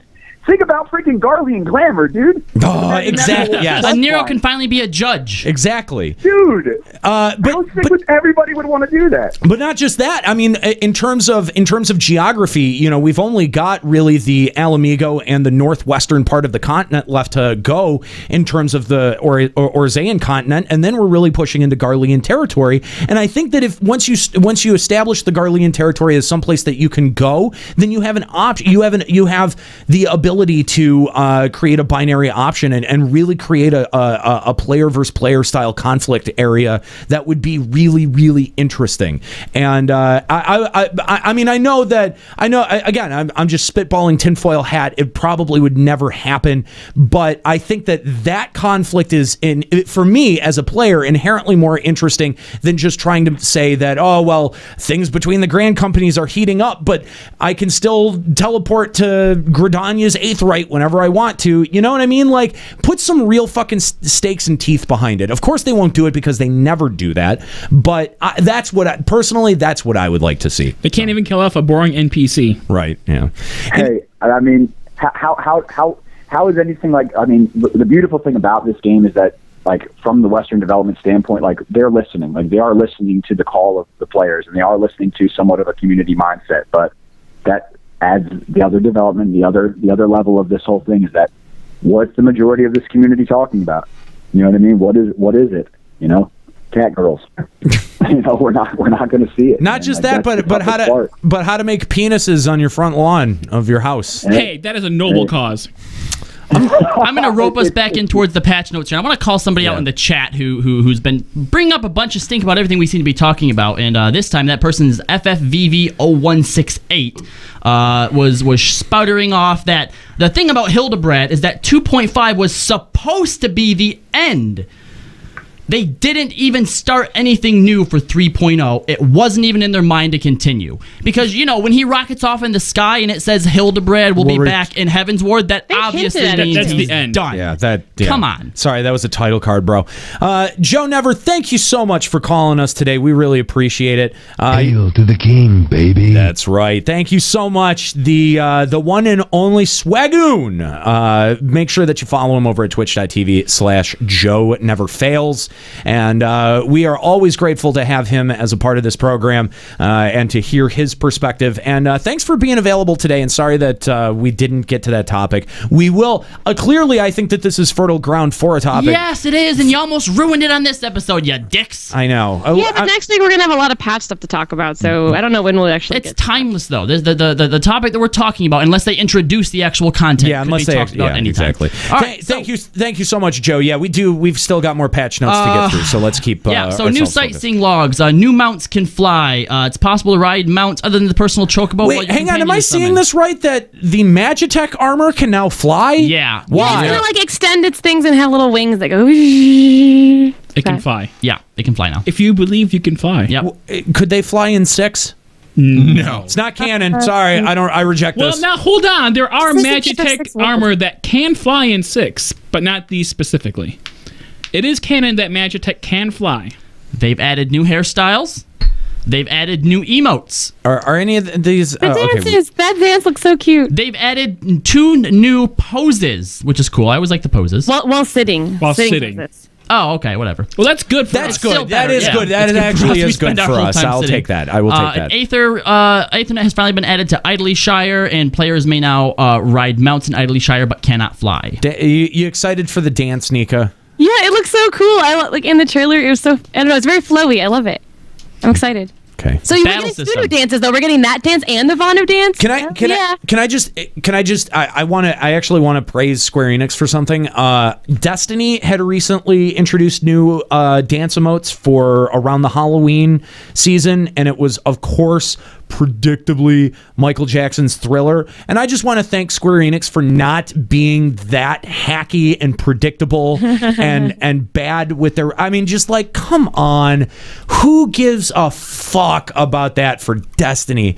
Ugh. And I'm pretty sure that's been done by a ton of different MMOs and online games before in the past. Just ugh. At least Square Enix is trying and coming up with original emotes and dances. I hate. Yeah, because Bomb Dance is really great. No, it's not. That's not that terribly great. But Manderville, come on, you got to give them the Manderville. Manderville is hilarious. Yeah, Manderville's legit. But Bomb Dance is stupid. Bomb Dance is stupid. All right, so here's some job adjustments. Nika, what do you think about these Paladin changes? Tell us about them. Let's talk about these amazing. We're not going to talk about them. You're just going to mention what they are. That shield swipe, which is the move where you block and you get to attack and put pacification on a boss that never ever sticks, is now an ability and doesn't trigger global cooldown. Yay! What? I don't know. Is that significant? No. I mean, now, okay, we can throw it in now every time we block as long as it's every 15 seconds, so it's going to add a little bit of DPS. Now, hold on. Are you sure? Should we get Reddit or BG on the line so that they can tell us what relevancy it really serves? I mean, it will add some DPS. Granted, nobody ever used Shield Swipe before because it took up a combo rotation of your global cooldown. Now that it doesn't, every 15 seconds when I block, did it also something? Did it also interrupt combos as well? No. Oh, okay. All right. No, but you still had to wait until you lose enemy That's or you fine. lose actual damage. It's sort of like there's one Dark Knight move that's sort of like that. Wherever I just see it, I just hit it because I know it doesn't interrupt and it doesn't affect the global cooldown. So yeah, okay, cool. It's a usable thing. Yeah, and then they claim that Paladin has TP issues, so they're reducing Goring Blade by 10 and reducing Shield Bash, which is the stun move, by 30. But again, like anytime I found TP issues, then the boss would just jump and I'd get my TP back. So is that? I think someone mathed it out, and you get this is like a 1.8% TP gain. So congratulations. Yeah, but the thing is, that's not Paladin's problem. Like, as I was talking about during the extra live stream too, is that Paladin's problem is that it's not being used like a Paladin. Like in Coil, you could decide if you wanted the double tank or you take a Paladin and solo tank and let it do its Paladin thing. In this one, it's not the Paladin's problem, it's the content's problem, and that's what needs to be fixed. So I don't know. Hopefully, the new Alex content or Void Art content or whatever will allow Paladins to be Paladins. But no, they need to fix Clemency to be a real ability, and they need to fix Divine Veil to not suck ass. Well, yeah, and that's the thing, too, is that in one of the interviews that I guess we'll get to in a little bit, they just said, we understand that Clemency and Divine Veil have very little purpose, period. Yeah. Okay, then fix it. They understand it. Well, they have to figure out how to. They're focusing on Lords of Verminion right now. Some cool changes for Ninja. Our TP has been reduced for Mutilate and Shadowfang by 10 each. Does Ninja have a TP problem? No. Nah. Especially when you take two ninjas in and they goad each other. Well, no problem. Obviously not. Archer and Bard, the timing at which straight shots icon flashes when the effect of straighter shot has been adjusted, and the TP cost of straight shot has been reduced by 10. And for Astrologian, the effect of Royal Road is no longer lost when leaving an area. So, cool. They've also adjusted, they've done various things to accommodate the connection speeds and latencies for the ninja abilities for our Tenchi and Jin. The weakest timers of abilities that do not trigger global cooldowns cannot be reduced below 0.5 seconds through cooldown reducing abilities. Okay, the chat is saying that Ninja does have TP yeah. problem. They're yelling at you guys. Apparently, we have TP problems. It must be an end game, maybe. Because I don't think many people take two ninjas and goad each other. Yeah, the only time that I have TP problems is when we're AoEing, and again, just goad. Get good. Oh no. Oh guys, we're gonna get slated now. I told them to get good. They hate that about us. The casting time of range DPS PvP ability Adrenaline Rush terminal velocity has been reduced. The visual effects displayed while affected by Dark Side can now be disabled. And in keeping with the balance changes for certain dungeons and trials, the rate at which the limit rate gauge filled has been adjusted I'm not going to read that. I'm not going to read that, but it's been adjusted. Okay. Limit break descriptions will now provide information regarding their area of effect. Adjustments have been made to reduce the probability of targets being determined and outside of the area of effect's ability used in certain situations. And the appearance of action indicators has been adjusted to more accurately display the area of effect for attacks. They've also added those 2 new dungeons, Saint Cocaine's Den and Very Serious Hard. Cocaine. Yep. Cocaine. The Cocaine Dead. Yes. No, I that's fair. That's fair. You just switch the M to a C, it becomes cocaine. Yep. We got Minstrel's Ballad, Thornton's Reign. They've added, obviously, the Limitless Blue Extreme, and Thok Extreme has been adjusted as followed. You may now queue solo via the Duty Finder, and they've, of course, set a minimum item level of 165 for the Limitless Blue and 175 for Thok. The Echo will now take effect during the following duties, or in the following duties. And then it doesn't. Oh, okay, yeah. Limitless Blue, Extreme, and Hard, and Thok Extreme and Hard. Echo. All right. Yep, they have echoes now. So. Yeah. And apparently there's not a whole lot of legwork that you have to do to be able to unlock the Thoradin's Reign fight. So. Well, I mean, most of them you Yeah, just it's go and just talk the to the Minstrel's bard in Mordona, and he goes, "Okay, here's your song. Go play again." Yeah. I don't know. I still. I'm kind of a defender of gated content sometimes, and I think it would have been nice to. Well, yeah, but this content's old. Who cares? Yeah, but I mean, you have to clear the story first. No, but I mean, like, I mean, like, you could. I think you could have conceivably tossed having to clear Ravana EX on top of that. Right, you know what I mean? The way that the Minstrel's ballads are, like, you've done a great thing, and he's recounting. So he's gonna be like, "Look, that was really awesome the way you killed Thoradin, but I don't want you to tell me about it so that I can embellish it until you've defeated these monsters as well." That's whatever. Yep. It's just a small gripe for me, whatever. And let's go over to our call lines. We have a Visenya Bun of Coral on the line. What's happening, Visenya? Is that how you would say that? No, it's Visenya, but Visenya. I'm just procrastinating on homework right now. Oh, well, that's good. Great. I'm glad you're Limit Break Radio over homework all the time. Absolutely. Oh, definitely. Yeah. So what would you like to talk about today? So the community in Final Fantasy XIV is full of babies. Yes, it is. I am a veteran MMO player. I've played every shitty game that Arya has ever put out on the face of this earth. I've played WoW. I've played Guild Wars 2 and Terra, and this game by far has probably the worst community as far as constructive criticism goes. Isn't it? Let me ask you something. Does it come off as a whiny community full of babies that just want stuff handed to them? Oh, who gives a shit about a baby? No, yeah, it does, because I've never seen somebody complain about a raid like Alexander 1 normal, like I did last night. I went to Alexander 1 normal. Wait, hang on. No, hang on. Somebody, you got to tell me about this. There was an epic flameout over Alexander 7.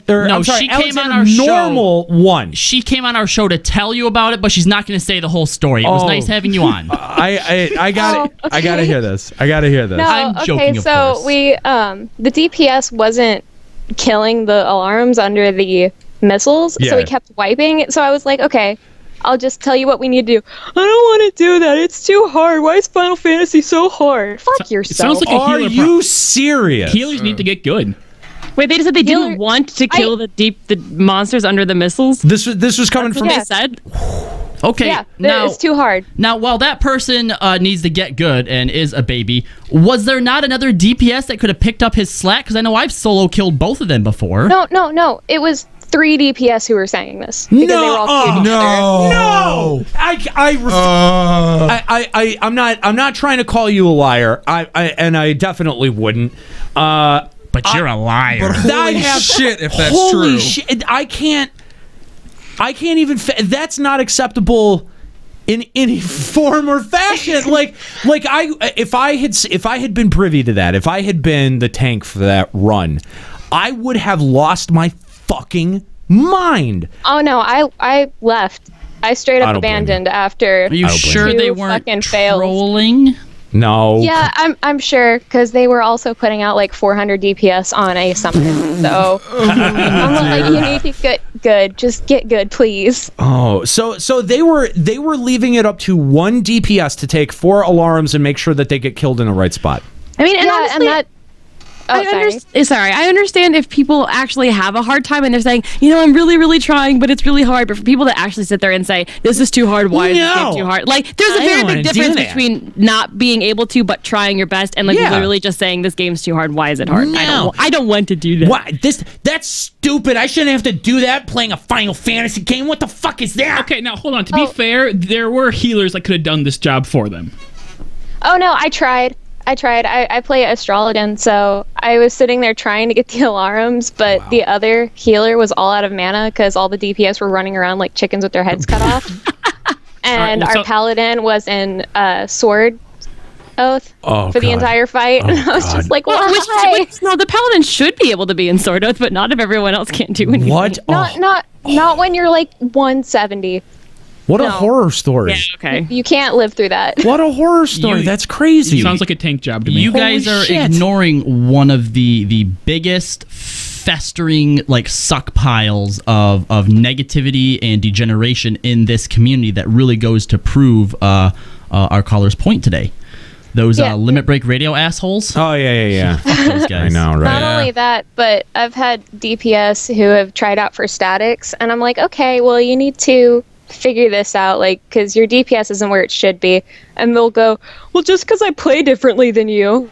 No, you're in your class. God. Oh, that argument is so tired. No, you play worse. There's a difference. Yeah. Oh, man. Worse is different. They're not wrong.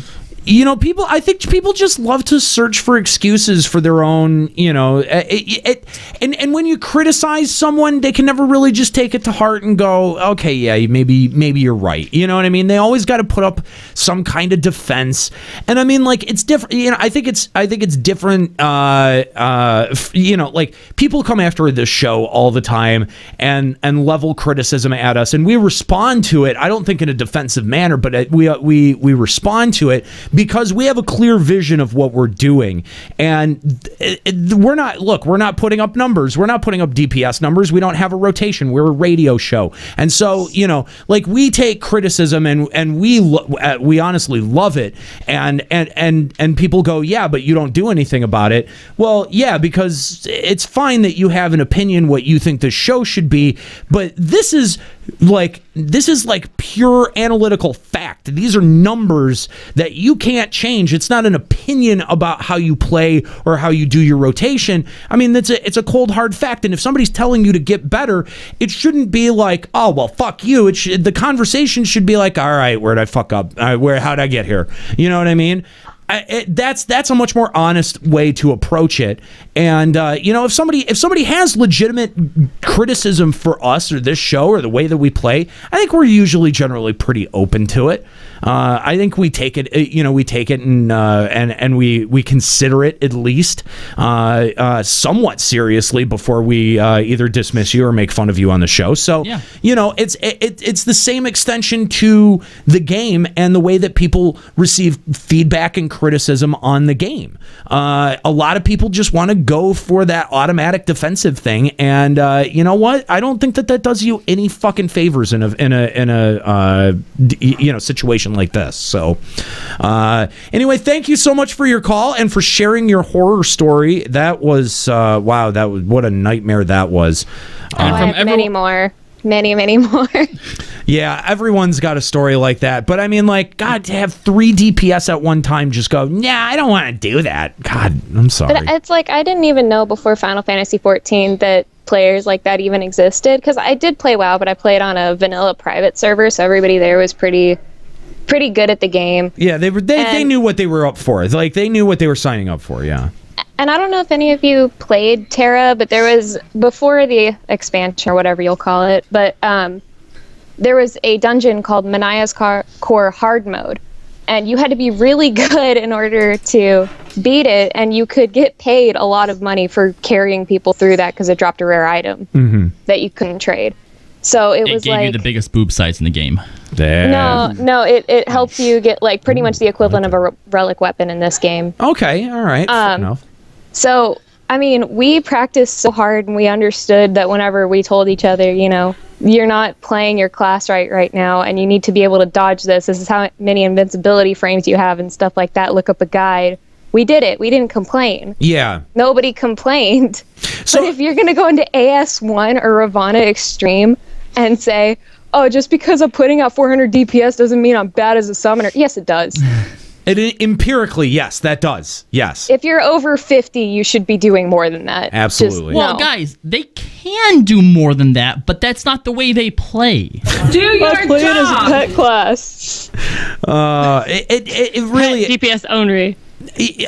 So let me just, before we let you go, let me ask you a question. Where do you think that mentality comes from in the FF14 community? Because you're right. I feel like in other games, and granted, I haven't been very plugged into an MMO, a different MMO outside of FF14 in a long time. But I think you're right. I think you end up interacting with that kind of attitude way less in some other games than you do with FF14. Why do you think that is? Well, I mean, like I said, I don't play actual WoW, but from what I've heard, the WoW community is a lot like this nowadays. So I think a lot of it could be bleed from WoW, but it could also be how the developers treat us as players, because the developers of this game don't treat us like other developers of other MMOs do. So glad you brought up that point. Which is, they don't. I mean, in Terra, people were like, "Oh, Mania's hard. Mania hard mode too hard." They pretty much said, no, get good. Like, no, we're not going to give you any buffs for failing the dungeon. That's not how this fucking works. Yeah. Yeah. Yeah. If it's hard for a reason. And the sad thing is that Square Enix at one time had a very serious reputation for doing that, for saying, no, it's working as intended. You guys are fucking it up. They had that reputation in 11 for years, and now with 14, it seems like caving to since they've opened a dialogue. Yeah, since they opened the dialogue, caving to a lot of community sentiment, and I don't know that any of these patch notes are any indication of that, but it just does seem like right out of the gate, as long as you've done all of the story content, as long as you're basically up to date with all of the Heavensward stuff, all of this content is going to be like ready to go day one when this patch hits. And I was a much bigger fan of with the days when you couldn't do Leviathan until you had cleared all Ifrit, Garuda, all the primals, and right. Yeah, exactly. There was a very clear progression structure that came along with that, and I'm not sure why they've completely abandoned it, whether it's been due to community pressure or what it is. But I was a much bigger fan of that. It left me a little bit more frustrated as a player, I will admit that, but I was a much more fan of that in the abstract in terms of the development of this game. So, but thank you so much for your call and for sharing your context with some other online games. And Square Enix, they do enough right where it keeps enough people plugged into this game and keeps people playing this game enough, and it keeps us connected to it enough. But I think that you very clearly identified something that they could be doing better, and that happens a lot on this show, that there's a lot that they could be doing better or differently to incentivize their content differently. And so I appreciate your call. You got any shout outs you want to give here on the air? To Honorable, my FC and Coral, and also to Nika. I'm sorry they're so mean to you all the time. I love you. Come on. Thank you. Cut the call. Cut the call. Now, we're not. No, us girls stick together. I thought she was really cool until that moment. Come on, No, we're not. she might be ephemeral, and she might be a kindergarten teacher and like kids, which is something that I don't agree with. Hey, but all right. I like she's still a nice person. I like this Thank girl. you. Oh, I like you. Listen. Eat my dick! I like this. Don't want kid. Doesn't like kids. Wants to call out the community for being salty. What are you doing on Friday? You wanna go grab a drink? Let's go. You and I. Let's go. Let's talk about why this community sucks. I think that would be fun. That sounds love fascinating. to, but I don't have money to travel to Detroit right now. So I'm socially awkward. Thank you so much for your call. And by the way, I don't think we beat up on Nika. I think the only thing that we do, we don't white knight Nika. We don't give her special treatment because of boobs. That's the only. Which you're gonna see later, I guarantee ya. But on the other side of that, on the flip side of that, Nika, I think one of the reasons that you're so valuable valuable as a host here at Limit Break Radio and over at Final Encountercast is you're not one of these typical shows. Program directors for radio shows will constantly throw in a girl that doesn't mix with the cast all the time so that they can bring in a female perspective to the show, and it ends up it brings everything to a screeching, grinding halt whenever they open their mouths. And Nika, you have never done that. You've always brought I'm very serious. You've always brought very, very valuable shit to the show and a very valuable perspective, and and I mean that genuinely. I mean that honestly. That Ricardo doesn't think so, though. Apparently, there's a lot of but there's. That's why we have Escalia. He's our backup plan if you ever fall through. Well, because he's a floater. He could go either way, right? Like, depending on which weekend we have him in, he could be giving the female perspective or the male perspective. So. It's not inaccurate. It's not horribly wrong.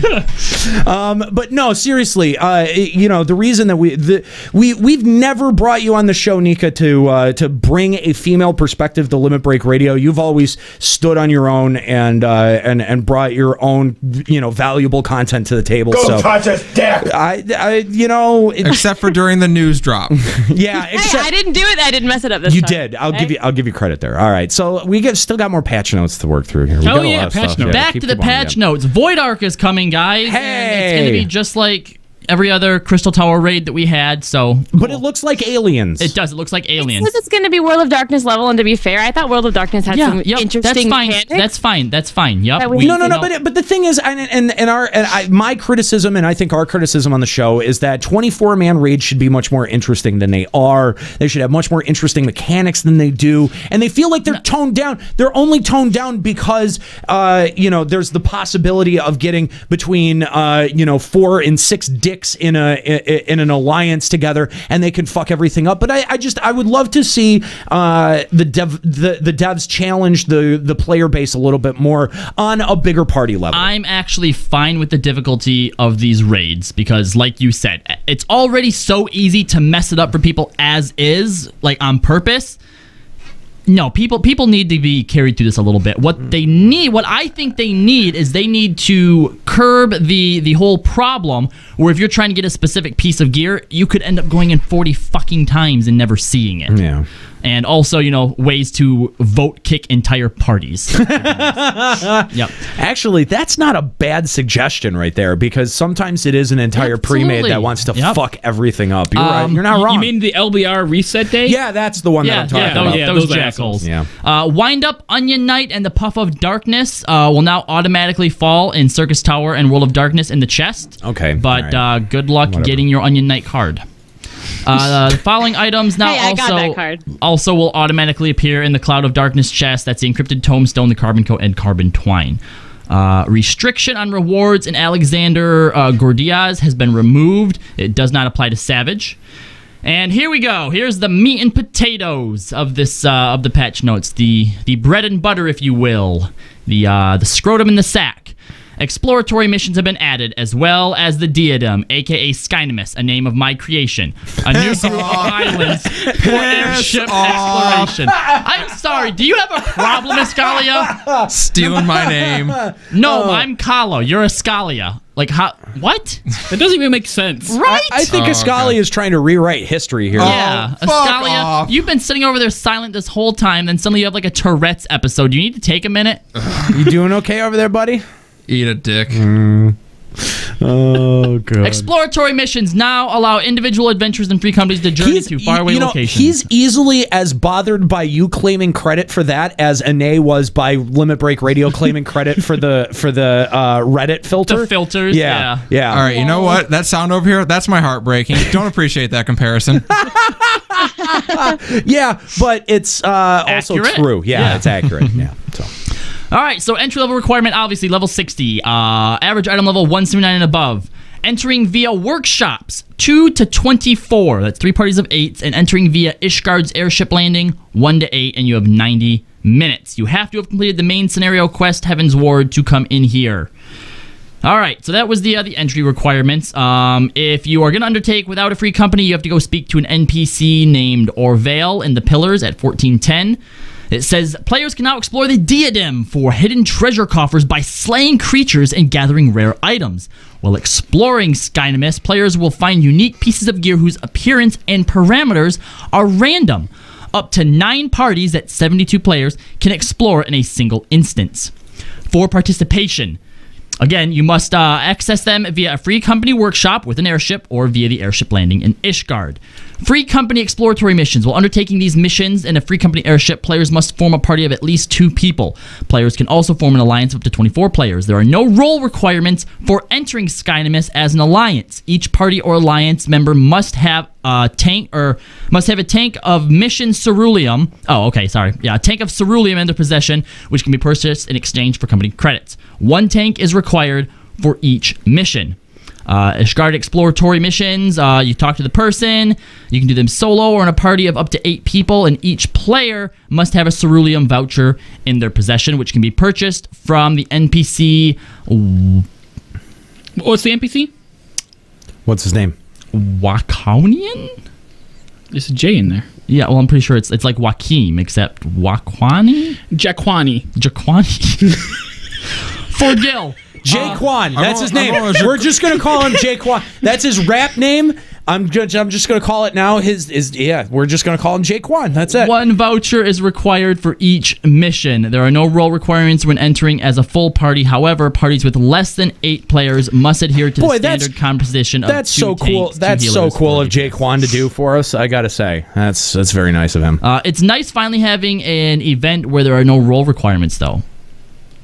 Yeah. So that's cool. Yeah. Entry limitations. Before undertaking an exploratory full mission... party of tanks. Yeah, all Go. tanks. Yes, all tanks, all the time. Full alliance of tanks. That's what I want to see.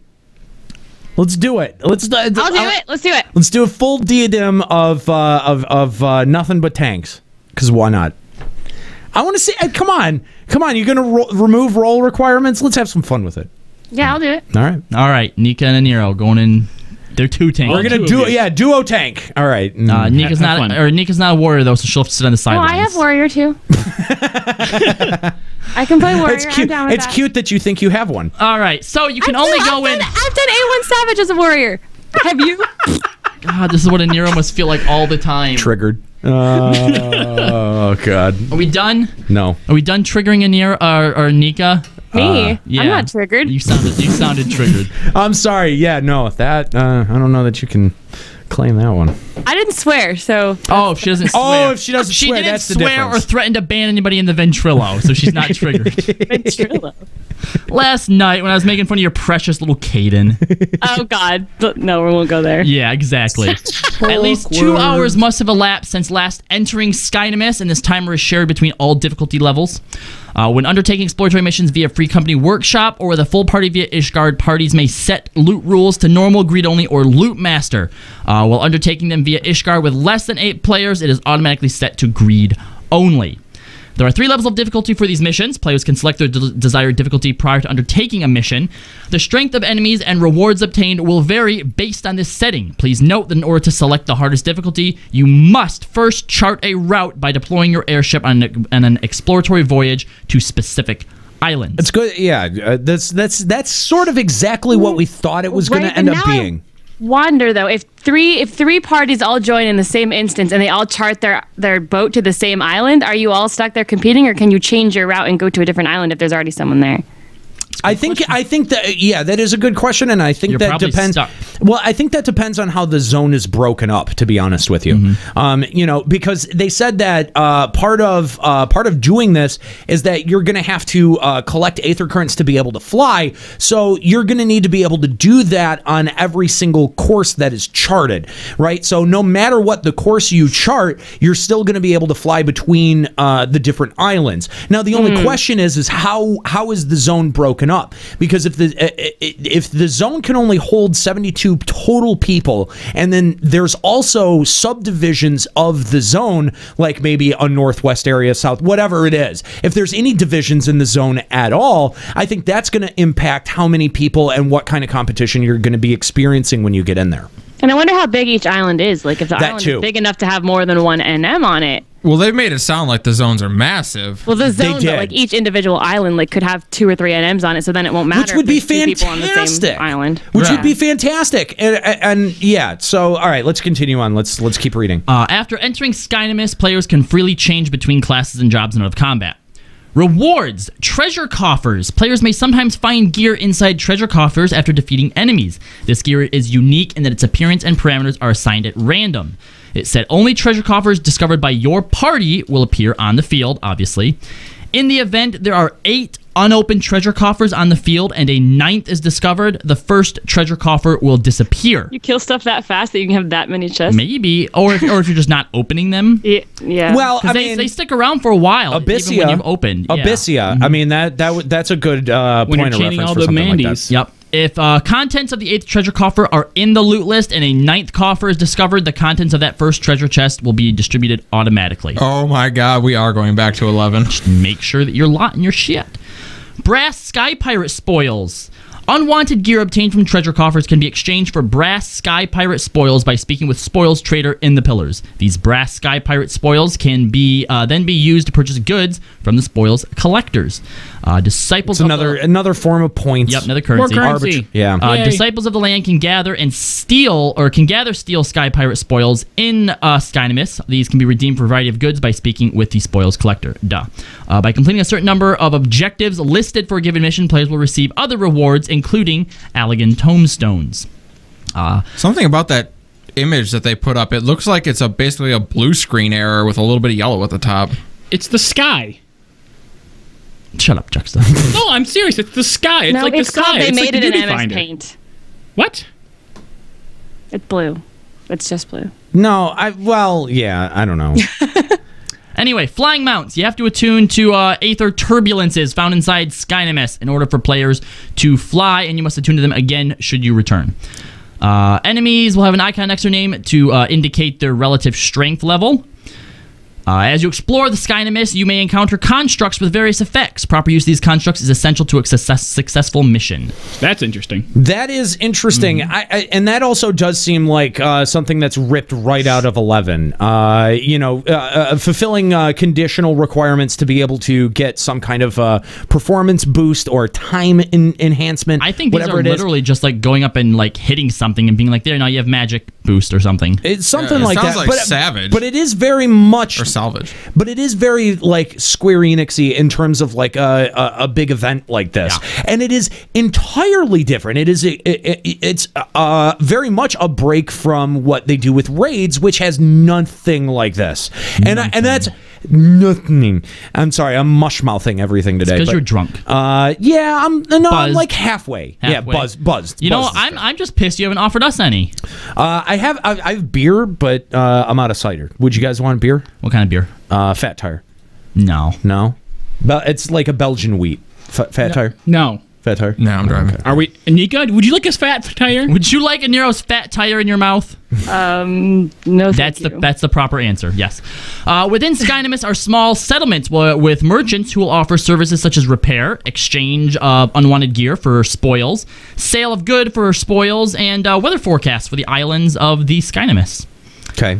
Gear will gain spirit bonding at an increased rate in Skynamis. Good. In comparison to other duties. I like hearing that. That's nice. Now we can finally get some tier 5. Yeah. Yep. And finishing exploratory missions. When your times expire, you choose to end. You will give a little list of your accomplishments, such as the mission time, enemies slain, coffers discovered, etc., etc., etc. Most dishonorable, least ammo. I mean, I've got to say, like, honestly, with how little they've laid out in terms of like what the progression is, but I mean, like looking at the screen, I mean, mission time, enemy slain, NM slain, coffers discovered, gold, silver, bronze, and the fact that like there's 0 gold coffers, and I think that there's going to be a really interesting system of progression that you're gonna have, that we're gonna have to figure out. That's what I wanted to. That's what I hope. I'm holding out a little bit of hope in the bottom cockles of my heart. Cockles, yes. This is the first time you have a cock in your heart. There's the first time that they've given us an event, and even after we've read it,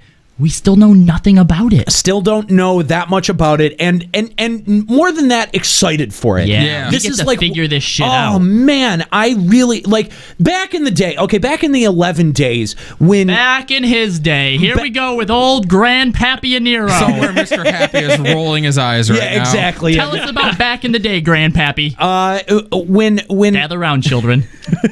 Get up on his lap. No, don't do that. Don't do that. He's the weird grandpappy. The neighbors are going to call the cops on us again. What's this weird bump? Why is it pulsing? It's got a little bit of a tilt to it. Why is It's a lilt. Get it right. Why is it angled weird? I don't understand. It keeps moving. It's just for your pleasure. All right, come on. Back in your day, Grandpappy Nero. I lost my train of thought. Thanks, guys. All right, well, that's a great segue. That's fucking awesome. Because we have another person on the line who wants to talk about this, Mr. About lilting? Yeah, about bent penises. Okay, all right. Ryuichi, tell us about Nero's penis. Yeah, Ryuichi. Since you What have you learned about a Nero's penis in your time with him being blackout drunk? Yeah, Ryuichi, considering that you dick ride me so hard on almost an episode basis, what does the angle of my cock feel like? Wow. Good caller. Good caller. We're done. Thank you for your call. All Bye, right. Ryuichi. I'm kidding. All right, we'll bring it back. Hi, what's up, Ryuichi? How you doing?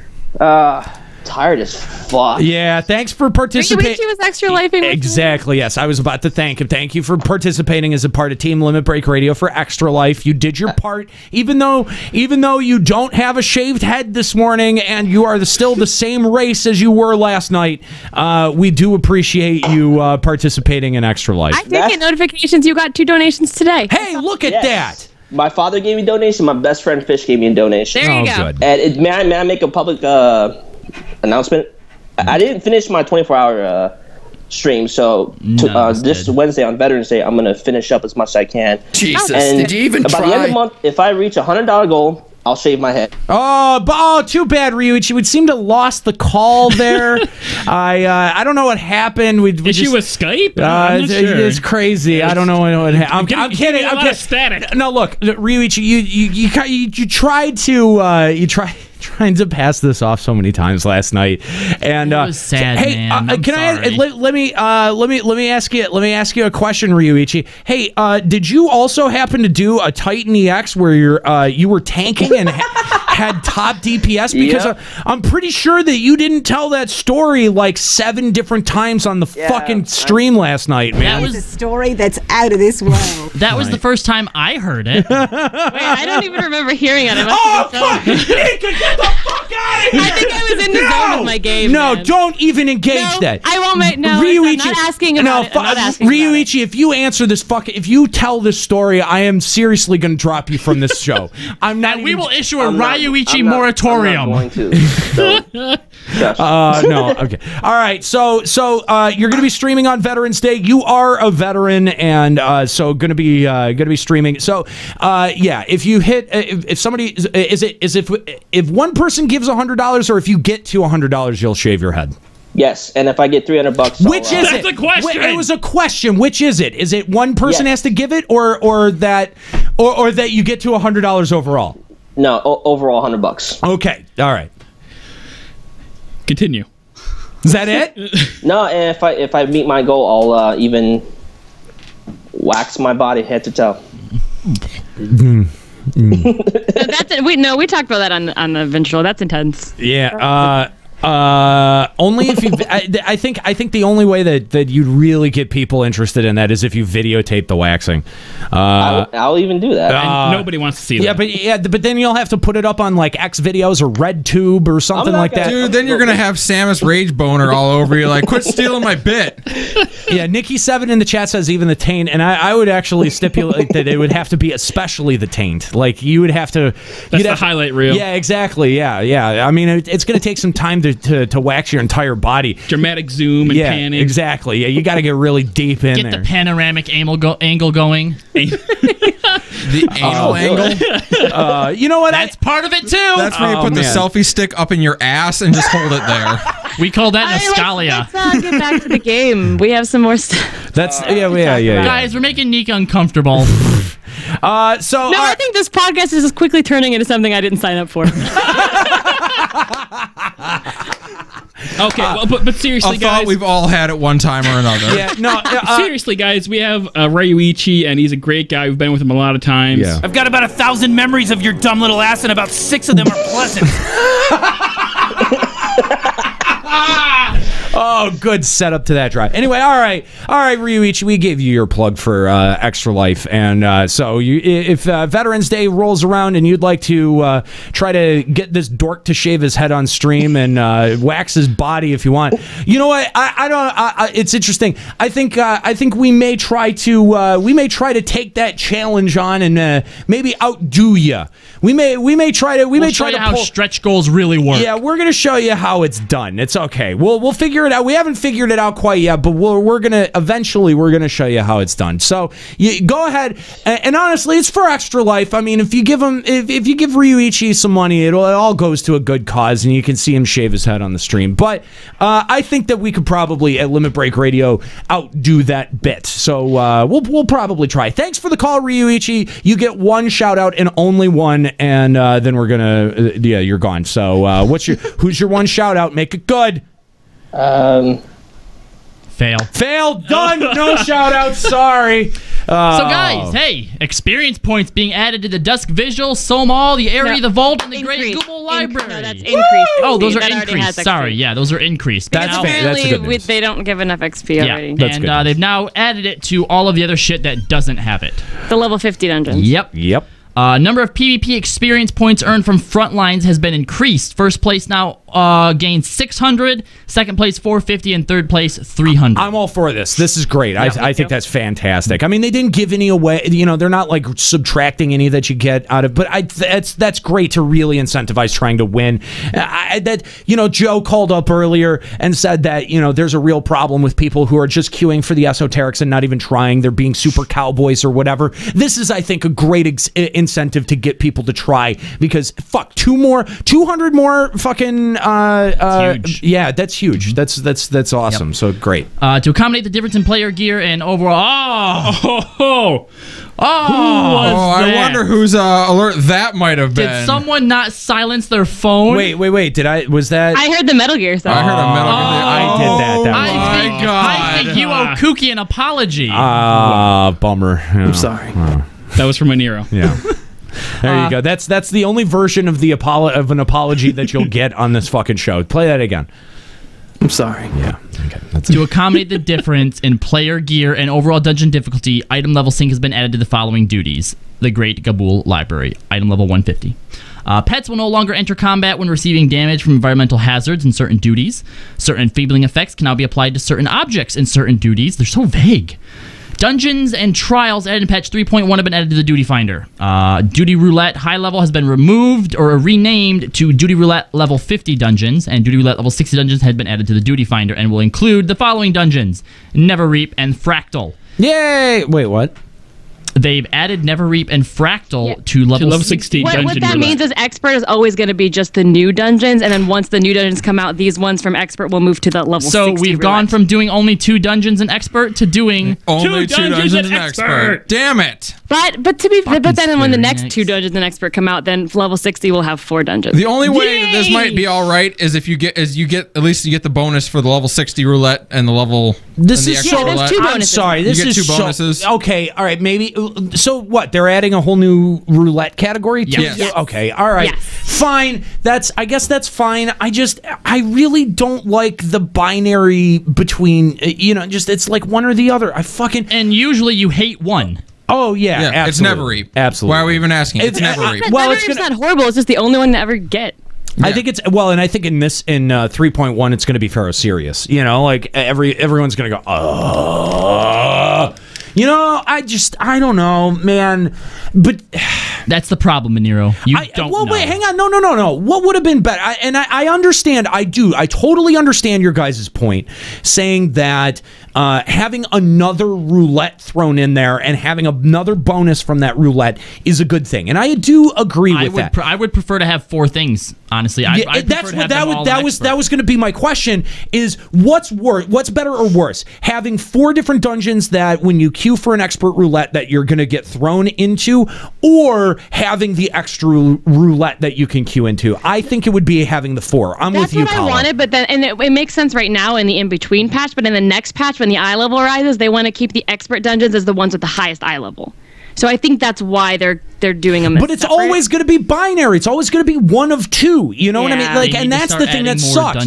And really, like, I think that they could have held off at least for one patch and allowed expert to rotate between the 4 dungeons that we have, and then at the point of the next patch, take the 4 dungeons that we have, move them to a different roulette, and take the 2 new ones that we would ostensibly be getting and throw those into the expert. Yeah. I'm legitimately bummed out by that. Yep. That's too bad. Yep. The amount of PvP experience gained from the Julie Roulette frontline has been increased from 400 to 600. Okay. And speaking of PvP, we have someone on the line who wants to talk about it. Is it Albert again? No, it's Arthars. Oh, Arthars! Hey, what's going on, man? Oh, shit. My dad? Yeah, you're on. Hey, what's up, man? Do you ever sleep? Yeah, seriously. Oh, my God. Not on Sundays. I blame you guys, man. You guys were supposed to start at usual time. We never said that. We never said that we were starting at 2. You know what, though? Extra late. There's no way I would be alive if we started at 2. Yeah, we I wouldn't knew. even be here. I saw, man. You guys were streaming 24 hours. Good job, by the way. Thank you. For once, it's not my fault. It's Nika's fault. Like, I should have been having dinner by now. I should have been having dinner by now. We need to be eating dinner. You guys didn't bring fucking dinner for us. Like, what the fuck is this? Like, we could leave the studio, walk out, and be eating pizza, but no, you guys just didn't bother to bring it. Anyway, Arthars, thank you for calling up again, and I'm glad that you called. Your call to the last episode was a very valuable call, and it has spread around the community like wildfire. It was posted up on Reddit. It was posted up on the official forums. Lots of feedback. Yeah. Lots of feedback about it. What do you feel about some of the feedback, man?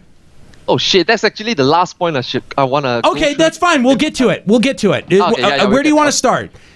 Oh, initially I just wanted to start from PvP because of the earlier calls we have, but after listening to the podcast, actually there's a few more. Oh my god! I didn't want to call in today because I don't want to call two times twice in a row and then like spamming the chat or spamming the podcast and stuff. But I just can't hold it, man. Oh, dude, no. Again, I'm gonna with the call that you had last time, and how valuable that was to the show and to the discussion. We're happy to have you on again. Yeah, we only put call restrictions on people like Ryuichi. Exactly. Yeah, we haven't heard from him in like 7 or 8 episodes. Months. And so we finally got him on today. And look what he does. He flubs his shout out. So.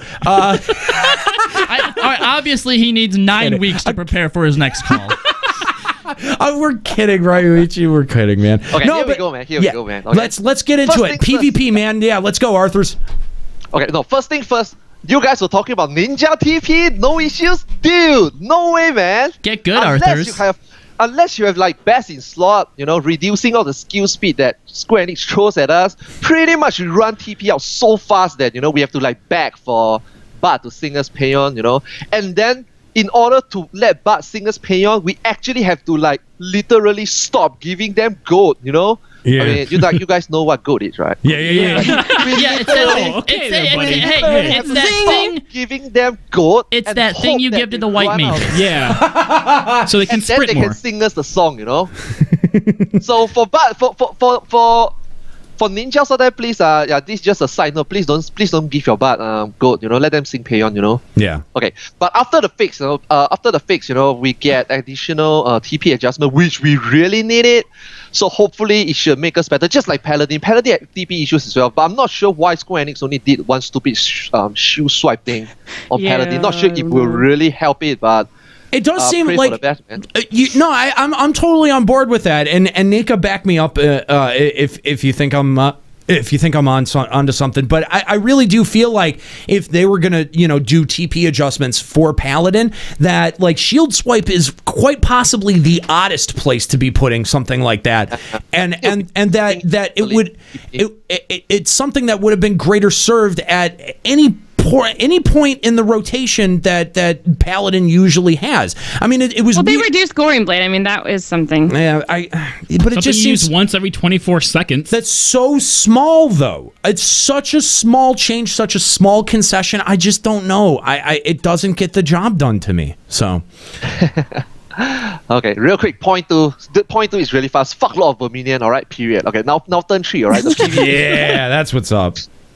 Okay, PvP. Okay, just now we receive a call. Make pretty good points, by the way. And I want to highlight that I used to play PvP games as well. Namely like a few I can think of, like Asheron's Call, but I think like maybe more than half of you not even born during that time. And oh, dude, I played Asheron's Call. I played. Wow, really? Yeah, specifically I played Asheron's Call 2, but yeah. That's so much pity in that. I know. No. That is the right reaction to that statement. That is the absolute correct reaction to that statement, because Asheron's Call was a really legit game that was so huge by the time that I had gotten into MMOs that it was so overwhelming I couldn't get into it at the time. Two became shit, right? Exactly. And at the time for me it was a decision between getting into Asheron's Call and getting into Dark Age of Camelot, and I got into Dark Age of Camelot because it seemed a little bit more noob friendly. Fucking casual. That's why the Asheron's Call 2 was so bad. I went into Dark Age of Camelot 2 as well. Yo, high five, man. Yeah, see, exactly. You weighed the exact same shit and made a different decision. That's totally cool. I accept that. But you know what? That isn't to take anything away from Asheron's Call, because they did do a lot of things really, really right with their game, and they totally had every reason to have the audience that they did. So I mean, I made a different choice, and yeah, Dark Age of Camelot was an okay game, but I don't think that either one of us necessarily came out on top on that one, man. Yeah. All right. So I also play Ion, which is a kind of a PvP, a grindy PvP, but a PvP game. So I have some PvP experience as well in previous. Maybe I'm not the best, but I definitely like PvP. Have some experience in PvP. But come on, we can all agree that Final Fantasy XIV is not a PvP game, right? No, I certainly not. Totally agree with you, because they fell into the same trapping that they did in FF11, where they made it an event. And it's its own separate thing, and again, like we were talking to Joe about, and I know that we have a future episode kind of planned about this, but an open zone where you have a bit of PvP, and I sort of imagine it as a sort of marriage between campaign from FF11, where you hold certain points, and what ESO does, where it sets different factions against each other, and and even ESO has a structure that has 3 different factions that are against each other that could be mirrored in FF14 as well. So I think they kind of are dropping the ball on PvP, because PvP is one of those things where if your game has excellent PvP, it will get MMO players to it. Like, you don't have to have people who are invested in the Final Fantasy series. There are people who will play a game because it has phenomenal PvP. Remember day one when I was playing A Realm Reborn, running around Blackbrush Station, and I saw someone shout, "I'm playing this game for the PvP." And everyone just responded with like, you realize you're playing a Final Fantasy, or like bro, really? Yeah. Literally, that's one of those like, don't hold your breath kind of moments. Well, and you gotta get. People was talking about, like, people do seal rocks mainly for esoterics, right? So more than half of the people, to be honest, even if they go into seal rock, more than half of them don't really care about the PvP. Like I heard in the NA servers, like some people like. Number 1 is sitting there on number 1, and then you have number 2 fighting number 3. They just want to end it so that let the number 1 finish it, so that they can have faster esoterics, not because they really like PvP. So earlier the caller is saying why not have 1v1, make your own 1v1, 2v2, 4v4, 6v6, or 10v10. It didn't really matter, because if you don't have a player base that really wants to PvP, they only did it for the esoterics, for example. So even if they have a system for 1v1, 2v2, whatever, you will still not have fun. You being the really good PvP player, you will still face through the other team, because all the other team wants to do is to finish the content and then get some sort of reward. For example, you guys were talking about Guardian Glamour. I like that, by the way. But if you were to put that, there will be more than half of the people that don't PvP wants to do it, so that we don't give a shit if we lose. We just want to make a 2v2, 4v4 team, go in, lose, whatever, clock up some of the PvP time, get reward. That's it. But, right. And I think you don't get fun. You still don't get fun. So absolutely. Yeah. And I think that drives at the heart of kind of what we were talking about with incentivizing the rewards that come out of specific content.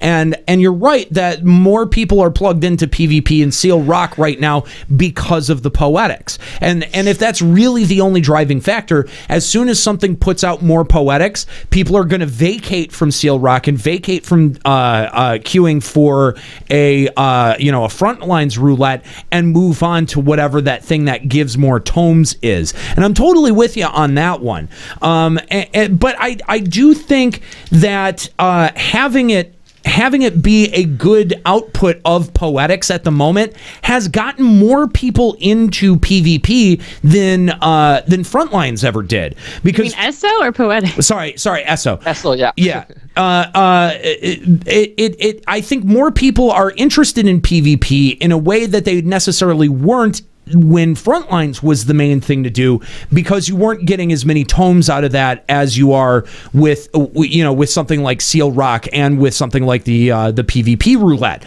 So I think it was a good way to introduce PvP on a mass scale to the community, because literally, you're right, literally everyone is queuing for it, and they've learned some things about PvP and the fact that PvP operates differently from PvE and the way that the rest of the game works. Well, I think that ESO was a good thing in that it incentivized people who had tried PvP a long time ago to try it again. Like, it gave me a reason to actually give PvP another chance.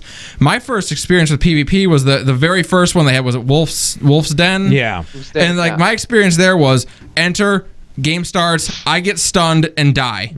And that was like my entire experience with it. So you're like, how is this any different from Titan? Right, well, but the thing is, the way the thing that I was driving at is that having the PvP roulette and the Seal Rock experience, I think more people are exposed to PvP, and if they're exposed to PvP, that there is a sub community, that there is a thread of this community that would be interested in 1v1 matches, that would be interested, but you're right that on a mass level, on a completely, like, everyone is doing it, sort of like how everyone is doing Seal Rock or queuing for PvP roulettes, that it would be an inherently much more limited audience. And I do think that does present problems for matchmaking and things like Duty Finder. So you're not wrong there. I'm totally on board, although I don't know what I would suggest to be able to fix a trend like that.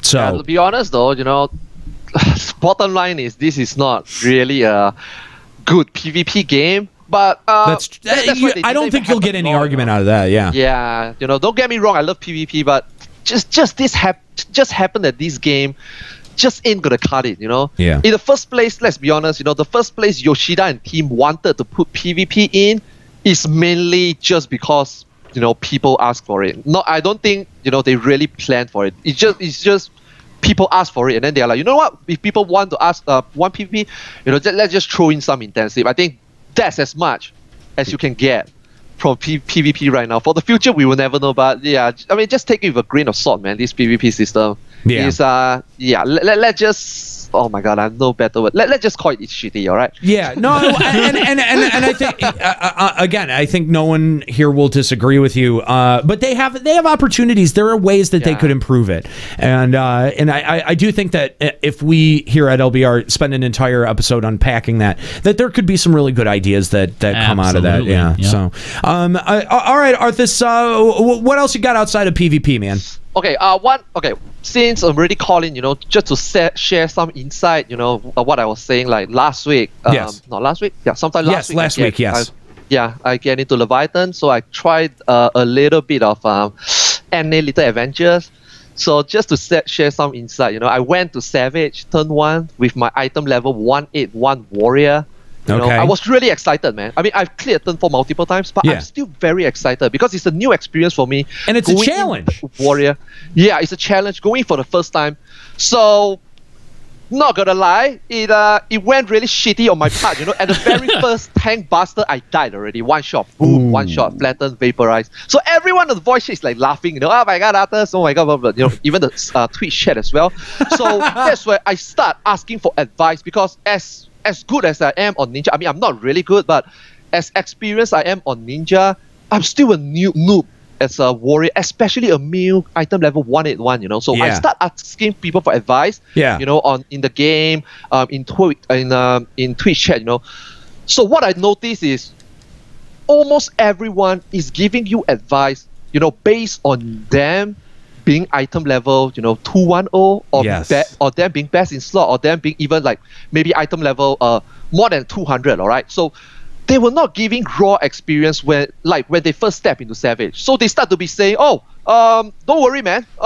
They don't even ask me what item level I am, what HP I am, what weapon I am. I'm actually using a Ravana weapon, alright? So they were like saying, don't worry, just Deliverance, tank every single shit. No one tanks in Defiance, don't be a game. No one tanks in Defiance, LOL, but if you're in the beast, LOL. But exactly. Arthars, if I'm understanding you correct though, but like if you're in 181 gear, you're generating hate at a massively handicapped level than someone at like in the 200 ranges or just nipping at the 200 ranges. And so your rotation has to be entirely different. Like, yeah, that is good advice for someone who's in the 200 ranges because they're pumping out enough DPS to be able to compensate for that hate. But but since you're a little bit behind, not because you don't have the context for the fight or you don't know what you're doing, you're receiving bad input from other players because they're not operating off the same context that you are. Yeah, and back in first day when we're doing progression, let's say, everyone is item level 1-8 something, because since everyone is using melded accessories, so you're playing against players who are similarly geared as you, so you might do your shit and it still work.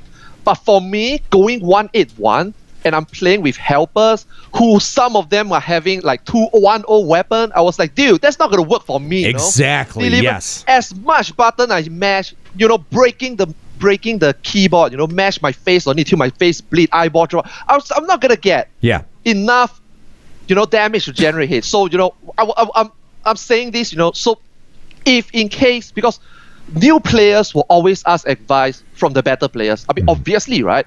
So for you new players, next time when you were to give an advice to somebody, come on, please step into the situation and think, maybe you can bring back your first experience when you first step into Savage, to take into consideration what type of player they are doing, especially when we are doing with helpers. Those helpers know when to optimize everything, have good weapon, have good gear, and then while I'm in the first time in going warrior, give proper advice.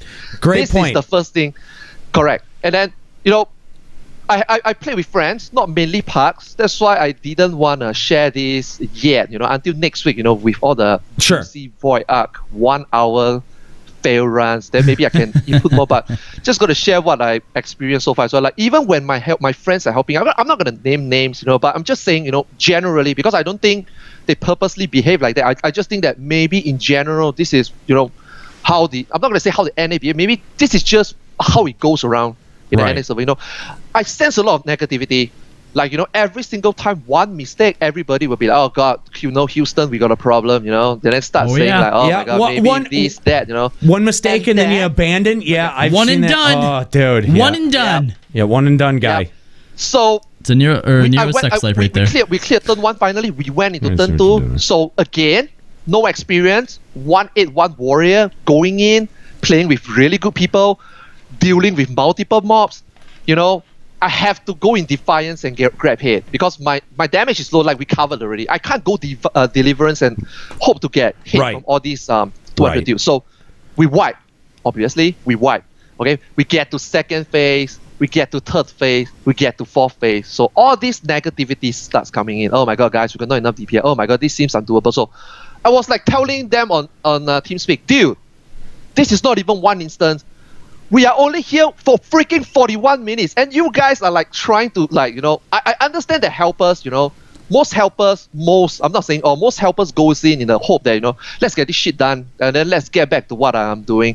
But dude, 41 minutes. So we attempt a few more times and then we clear it, you know. So I was like, dude, look at this, man. You just need patience, you know. Yeah. A little bit of patience, you know, everything goes around. So come on, man, guys. Like I was saying the last episode, you guys can get things done, you know. Just a little bit of patience. It's not even one instant. 41 minutes. It's not even half an instance. And you guys gonna throw the towel in already? Come on, man! You guys can do it. Totally. Right? And you know what? I'm gonna throw something else out there too, because you know, I think Arthars, you kind of put a great example out there for someone who is maybe you know, newer to a raid or undergeared for a raid, where you know, they're either trying to improve their performance or somebody's trying to give them feedback and being receptive to that feedback, and also just, you know, like not ignoring the variables that exist in there, like honestly not, you know, and not in a defensive way, being like, well, I'm doing what I need to do for my job, but just to honestly work through those issues, whether it's, you know, your gear level difference, or whether it's you know, learning the raw mechanics of the fight. Patience is a huge part of this equation, and I think you're right, Arthars. I think that in general, the NA community is way more willing to kind of blow off that patience, or not have that patience, or not exhibit that patience with new people or undergeared people, and that's a great testament to what you can do if you just have a little bit of you know, like perseverance, and work through, you know, your group troubles. And this was a pug, right? Like, was this a pug? Yeah. No, not really a pug. Oh, it's not like really. Maybe we have a few people amused as well, so all of us are pretty undergeared, and we have people who is first time on the God machine doing the debuff. Sure. We have really some good helper. Shout out to Zeno, by the way. Thanks, man. He was a beast when he helped us. Like, you know, he's really patient. He's telling me everything what to do, and yeah. Thanks to him, that's a really interesting line of thought too that I hadn't really, you know, thought of before for this game. But, you know, looking back on my MMO history, it's kind of, you know, really transparent. But the idea that when you have better gear than someone else and you're trying to give them, you know, advice on their rotation, it could be entirely different. In World of Warcraft, when I played Shadow Priest, everything was dot based, and haste affected the speed at which your dots would tick. So when you got to certain haste caps or certain accuracy caps or crit caps, then your rotation would change drastically. Right. So it's telling someone, this is what I do. You know, they're like, how's your, you know, DPS? So I do this. That could completely fuck them over. Yeah. And then the other thing too that you mentioned is you had some people, or, you know, the people in your group you had couldn't generate enmity as fast as what someone at a higher gear level would do, right? And I think that that's probably a big difference between you know, the way that the JPs play and the way the NAs play. Is if someone sucks, that's it, I'm done. You know, it harkens back to when Aniro was in that Shiva and that Bard was just going balls to the walls. I feel like probably in the JP community, they are able to take stock of the situation that they're in, and without a second thought, they just naturally... If you're ripping hate as a DPS, that's a clear indication that, like... Yeah, they naturally just conform to what the situation needs, and if Arthas was in a party, you know, where he wasn't pulling as much hate as someone with a higher item level, they would naturally pull their DPS back. And I think, you know what, I think that, you know what, I think that has a lot to do. I think that has a lot to do with the NA community just wanting to show off the virility of their e-penis. That's all it is. You know, you guys were just talking about the JP, right? Wow. Now remind me of something. You know, because of I'm not saying bad experience. It was a good experience, by the way. Since we cleared, you know, it's just a little bit of negativity, but eventually it was not that bad. I'm not gonna say the NA is bad. You know, it wasn't that bad. It wasn't. It's just some form of negativity, but I don't think they really mean it, because end of the day we did clear, so I think they still gave in. Well, you can work through. I think think you can work through it. I just think that attitude is way more prevalent among our the NA players, and that's just an opinion. I mean, clearly I haven't. Just an opinion, yeah. Yeah, I mean, Arthars, you would be able to correct me on that because I really don't have much of an interaction with any other community outside of the NA community. No, you were right. You guys were really right. Yesterday I went into. I mean, I practiced. I told myself, okay, so before I go back to this NA server to do turn 3, right? I'm gonna get some practice on my main in Chocobo in my main Dark Knight character. I'm gonna get some tanking experience in before I go to the NA and start going into the war zone again. So I picked up my Dark Knight item level, maybe to about 200, but still a 190 weapon. I went to a so-called help group, but I told them that I have 0 experience Dark Knight in the turn 3. So they are like, oh sure, I mean, we will be glad that even because they really need the Dark Knight. They were like saying, oh, we will be glad that you come and help. Since we wouldn't buy the Dark Knight, we will see how we go, and then we one-shot it. My very first time going into Dark Knight. Just something that I noticed about the way you... And my DPS is shit, my DPS is 500, people can laugh. Because I myself is laughing, my DPS is utter shit. Yeah. They were doing at least 1,000. But it was enough! We one-shot it. But it was enough! It was enough. Yeah. And then people is like telling me, whoa, I was like saying, I'm sorry, if my DPS is really low because JP passed nowadays as well. Yeah. So I was like, before I want to let them think that my DPS shit, I better like fucking own up first. I tell them, okay, I'm sorry guys, my DPS is really low, first time here.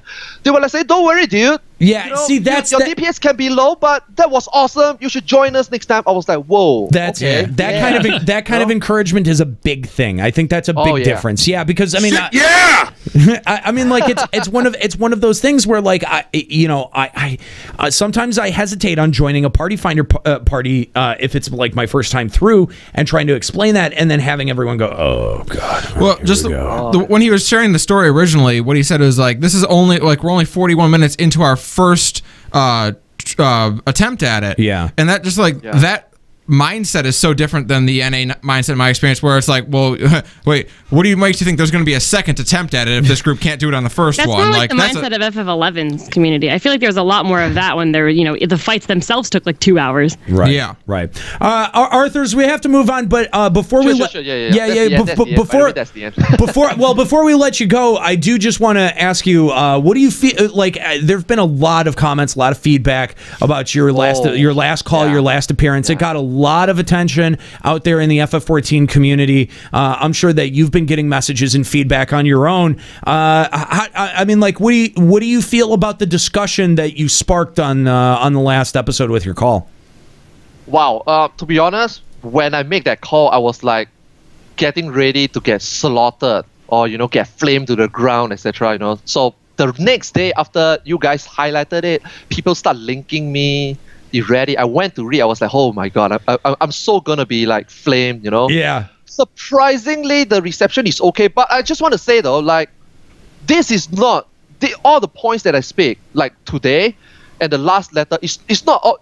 I'm not a really NA based experience. All this comment doesn't come from me. Right. In fact, all these comments come from you guys. I just happen to consolidate and just say it out. I'm not gonna take any credit for it because these are the things that you guys experience every day. Probably all you guys are like saying it every day already. It's just that, I'm just magnifying it. So like, hopefully again, like what I said last week, hopefully you guys can work together because you guys can work together. I'm playing in NA server now.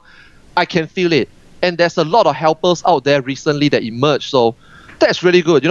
It's not going to take one day. It's not going to take one person effort, to change this community. Maybe it might not even happen, but just give it a go. Since you guys already paid $12.99 every month, right? Yeah. Why don't make it a better experience, There you go. Rather than going the other way. Oh my god, it's my $12.99. I don't give a shit how I play. Stop telling me what to do, How about going the other way? Can we turn that into a drop, please? Oh my god, yes. We so need to. Arthars, thank you for calling, man, and giving your perspective. Again, last week it was a very fascinating look into the difference between the two communities, and now that you're stepping into the NA community and having your own personal experiences, and to sit there and say, come on guys, I know you guys got the talent, I can see it, it's just you're not putting forth the amount of dedication and the effort that's required to be able to pass this. I totally understand that, Arthars, and I really appreciate your call. Thank you for calling in. Being said though, 3.1 new patch, new void arc, etc. Maybe next week my view will change. I'm not sure, man. Okay. We'll anyway, wait. Do I get a shout out? Absolutely. Make your shout outs, Arthars. Okay, but to all the players listening, have faith in the game. Exploration airship kind of is look like a glimmer of hope. Look something new. Hopefully it's good, and then we can move on that. And also, I wish you happy painting and God bless. Arthars, thank you so much for your call, man. Such a good dude, and again, such an important perspective being brought to this show. I need to bash somebody in the chat really quick. Oh, really? Darkstar7646. I'm calling you out. He says, Arthars, you need to stop with the EULA, and this is my $12.99. Needs to be forcefully stopped. It's not true. Hashtag sarcasm. Yeah, right. Learn to use it. Yes, sarcasm. All right, let's wrap it up here. I mean, there's still. Can we? Yeah. Okay. We really need to. Here we go then. Yeah. All right. Changing the algorithms in Duty Roulette to adjust wait times. Cool. If one party member chooses the add member features activated, it will be suspended automatically. Upon completing a duty using the undersized party option, the log will now display how long it took to complete that. Yay. Windows will now tell you if you've got your treasure already. And I don't like this. I don't like this at all. When entering a duty already in progress, the display will now show you the current progression in time lapsed rather than where they are. So, 35 minutes? Great, they're near the end. First boss. Well, now you know you can just leave instantly. Why does the chat seem to think that we cut off Arthars? I don't think we cut off Arthars. I don't think we cut off Arthars. No, we didn't. I thought he was done. I thought he was done with He said, he's like, I'm done. That was the end. Now yeah, God bless. He ended it. I don't know what you guys are being all upset about. Trust me, I just like him. I correspond with him. We're done. Okay, good. Thank you for the call, Arthars. Thank you, Arthars. Thank you for the call. Chat room, I don't know what the fuck is up your ass. Chat room, get the fuck out. Come on. The number of Alagon tomestones obtained from the following dungeons has been increased. In ARF, you now get 120 tomestones of law. In Neverreap, you get 100 law, 30 esoterics. And Fractal Continuum, you get 100 law and 30 esoterics. I like how you called it ARF. I like how you called it ARF. I like that. ARF. That's a good one. Yeah. So we're actually getting less tomestones from Neverreap and Fractal because there's new dungeons that are going to have more. Well, they should give them 50 then. Yeah. Players can now exchange Alagon tomestones of law for the following. Basically a bunch of reagents and also a Night to Remember, which is a wall-mounted thing. That's a picture. Yeah. Players can now exchange Poetics for encrypted tomestones, carbon twine, and carbon coats. So the final coil upgrades. Yep. And the number of Alagon tomestones and Poetics required to purchase the following items has been reduced. Shields are now down to 180. Heads, hands, and feet are 285. Body and legs is 475. They basically cut it all in half. Almost in half. Yeah. Wow. Yeah. So that's cool. Zodiac weapons have been adjusted as follows. Really, there's another adjustment to Zodiac weapons? Items needed to complete each of the Zodiac side quests listed below will now be rewarded to players every time they clear. Dun, dun, dun. No more praying to the exit. You'll get it every time. The rate at which weapons gain soul attunement and resonance has been increased, and soul attunement and resonance level will now increase even if the players complete duties with an undersized party. They've also made change to hunts. Centurio seals are now capped at 100. And 1,000? 1,000. Yeah, lol. 1,000. And the number of seals granted upon defeating elite marks in non-3.0 areas have been increased. A's now drop 20 and S's drop 50. And the HP for A rank elite marks in 3.0 has been increased. But nobody's even doing that. Nobody's doing it. They're gonna do it. This is proactive. Thank you, Square Enix. That's true. Yeah, they are going to be doing it, but I still want to see what the loot tables are from Skynamis, because I feel like they could add. They could add the upgrade items into Skynamis as well. They could. And then if you have a 2-tiered system where they can come out of, not everyone is going to be flooding hunts all the time, and that's been a big problem when patch day hits. So here it comes. Centurio seals can now be exchanged for the following item. Clan Mark Log will take 500 seals, and you can use this to buy Illuminati Gob Twine, Carbon Coat, that means Gob Coat, not Carbon Coat. Oh, that's just regular Gob Coat. Oh, yeah. I see what you mean. Yeah, it's supposed to be the Illuminati gob coat, not the Yep, carpenter. and then a wyvern horn. And also the number of allied seals required for exchanging other certain items have all been reduced. I am not that's reading old those soldiery items. So Yep. basically, like I use it for decent. Instead of being like 600, they cost 40, which is ridiculously lowered. And yeah, they've, new stupid items have been added. This is obviously going to be the armor for probably Void Arc. Yeah. Oh, so boring. We've shown this on stream. We talked about it before. It's boring. Yep. Adding blah blah blah. Afro. Basically, those new gear is all crafted shit. though. Those look kind of cool. The red one looks neat. The jacket, petticoat. I think that's the one that Aniro was looking at. That does kind of look legit. And the dress is pretty cool. I do like the black and the red on that. That's pretty cool. It's pretty. It looks like a lot of this stuff here now is crafting stuff. So just Kooky linking to the website. The most important thing is that if you're a monk, you can now glamour your weapon to look like bare fists.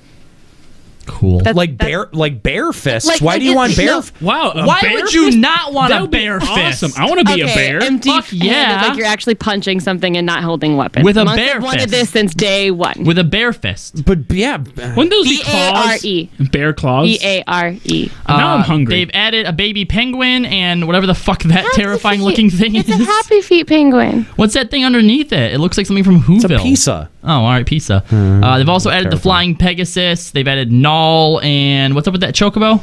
That's some pretty badass barding, I got to say. I think that looks like it comes out of like Thoradin. Thoradin, yeah. Thoradin, Yeah. barding. I'll go for that. I definitely. That's legit. How to use the idling camera. Make sure you look that up in Nero. So that's going to be cool. The idling camera pose. Yes, it will. We're not going to have any NPCs in our room, though. The group pose. You can now use glamour for equips that take up multiple slots. You can now try on multiple things at once and delete an outfit. You can save an outfit. Oh, that's cool. Okay. They've made some adjustments to the character window. Lord of Verminion tab has been added. Nobody gives a fuck. The following additions have been made to the recommendations window. Nobody cares about that either. If you possess both general purpose white dye and pure white dye, you can select which item to consume when dyeing an item. Yeah, that means all the dyes that could not be traded, they now have tradable versions of them. Oh, okay. And you can choose which one you want to use when you die. Yeah. Okie dokie. Why not just make the... Okay. The original one's tradable? Yeah, Yep. I don't know. Yep. No, because fuck you. Looks like they've made some changes to Party Finder. Blah, blah, blah, blah, blah, blah, blah. I think that's all the patch notes. Yeah, that's I think really. If you want to know any more, like some of the commands that they've added, or They're finally putting 3.0 things in the Party Finder, which should have been done on 3.0. I agree. Yeah, that's fucking ridiculous. But I mean, like, there's some UI settings, some hotbar settings, cross tab. New music added. Yeah, that's great. For the tube. They're adding a glare control to the DX11 version of the client. Gamepad settings. If you want to know more, of course, you can check out the official post at the Lodestone Final Fantasy XIV.com. Kookie's linking it in the chat. We'll also have a link to it at our website, limitbreakradio.com. That's everything that we can expect for patch 3.1. As goes light, so goes darkness. That's going to be coming out on Tuesday, and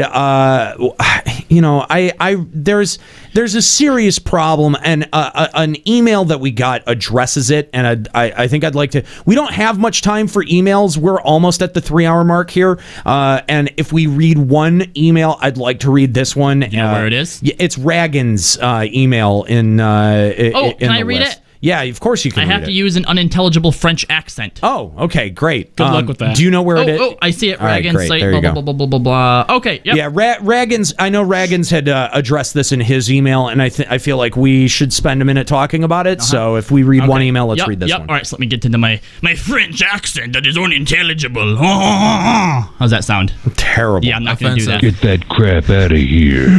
Hey, LBR. First, I hope Kyle realized I was kidding with the get good comment when reading emails. You're one of the main reasons the show isn't a total snorefest when reading emails. Raggins.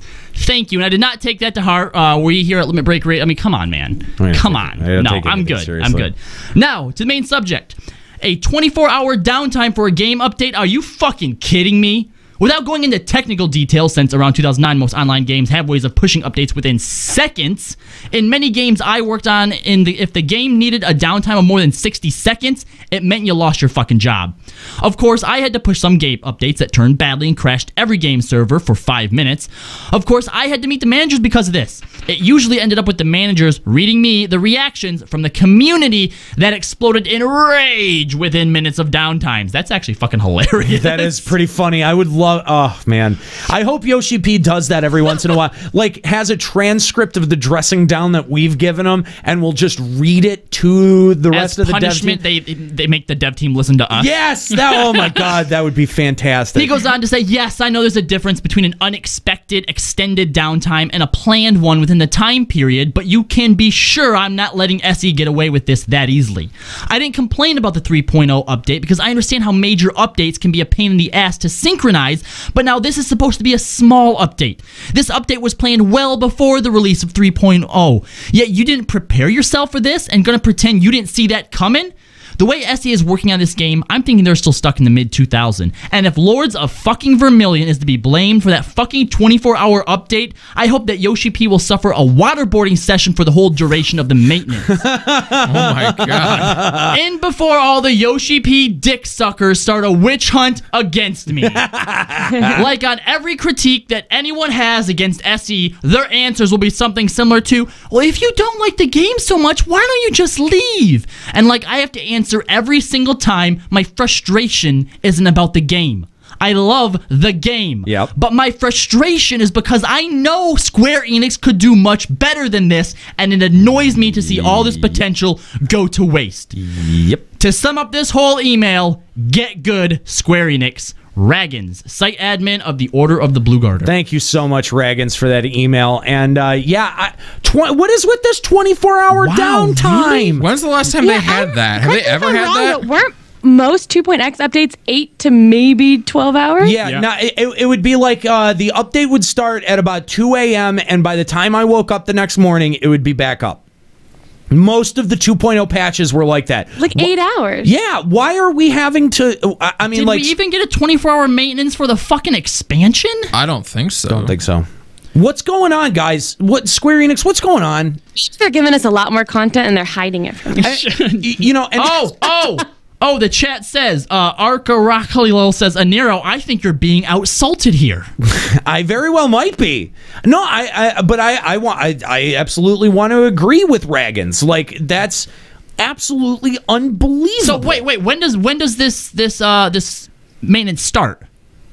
Tomorrow night, right? Tomorrow night? Yeah. Oh my god. Oh, thank you, Square Enix. Now I can play Fallout 4 without worrying about playing Final Fantasy 14. You guys are gods. No, wait, I thought it went live on Tuesday and tomorrow it was down. Yeah, tomorrow it's down. And then on Tuesday it comes back up. Yeah. Damn it, Square Enix, you fucking failed. Okay, guys, hold on. That's so ridiculous. Yeah, it doesn't matter. We're not actually playing 14 right now anyway, so you know what? Just have a nice break. Okay?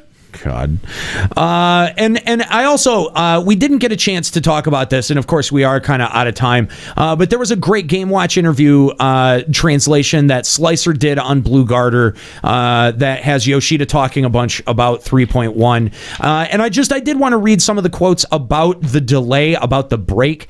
Yoshida claims, if we were able to release 3.1 this week, October 19th, or last Tuesday, October 13th, it would probably feel about the normal pace. We've deviated by about 3 to 4 weeks from that pace, although I think players feel that it's been much longer.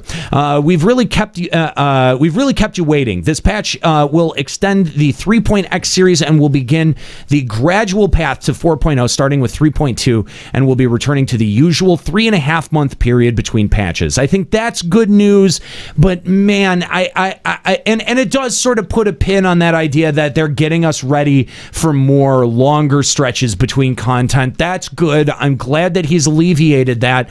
But I still don't know if it had come out a week or two earlier than it did. I still feel like it would have been. It still feels much longer than any of the other patches. Well, it does sound like at least he's like owning up to it and saying like, look, I know we're keeping you waiting. We get it. We're a few weeks behind. At least he's mentioning that and not just brushing it aside. Yeah. The interviewer pushes him and says, you had been saying that you wanted to increase the amount of breaks for the team. did the development team get a rest? Yoshida says, outside of the summer vacation, which was already set by the company, we gave the team about a week off. There was a considerable amount of planning work that still needed to be done, but there was so much tension after 2.55 getting to the release of 3.0 that we wanted to avoid anyone getting burnt out, and we thought a bit of time off would be better for the future. And followed up with, did you get a break? Yoshida said, I was devoted to making plans for the 3.x series and 4.0, but I did rest for about 4 days. I was glad to get a chance to play a lot of FF14. This break was there for development team after 3.0's release, but do you plan on having any policy changes for this in the future? Yoshida answers that we decided earlier that we would add one more stage for the workflow so that we aren't going crazy at the last minute. As FF14 is a very story-driven MMORPG, the main scenario drives a lot of our focus. For example, increasing the story requires more cutscenes and voiceover work. VFX work? Is that would be voiceover? VFX? I don't know what VFX would be. Visual effects. Visual effects. Thank you. Additional post-recording and new sounds, which we all have to get just before the patch release. By doing a study of our workflow, we were able to set the scenario firmly earlier on, which allows us to produce more scenes and quite significantly change things from the way that they were before. We've completed a lot of work for the patch 3.x series, and we finish up the text for the scenario way ahead of time. After that, we spend a lot of time reviewing player feedback to decide on system adjustments to incorporate in patch 3.1. For example, previously it could be difficult to get a good idea of where all your party members were on a map. So starting in 3.1, we'll be displaying the direction in which each party member is located at the border of the navigation map. And there are a lot of fine system adjustments like this. There will be a lot of convenience updates. The patch notes reading might be tough compared to usual because there are so many system changes. So in the interest of fairness, for any criticism that we've leveled on Square Enix against any of these patch notes this week, that is their defense. I wanted to make sure that we read that on the air to give them their side of it, because I think people could probably say that we beat them up a little bit over the delay of the patch. It's such a shtick. And Raggins too, making some very valid criticisms about the timing of the patch, and so they definitely had a defensible position for this, and I'm going to give them a little bit of slack. I'm going to cut them a little bit of slack. It did sound like they were overworked in these statements. Yeah, the one statement that he has there saying about after 2.55, like you could feel there was a lot of tension. Yeah, like, that made me go, okay, all right, I get it a little bit.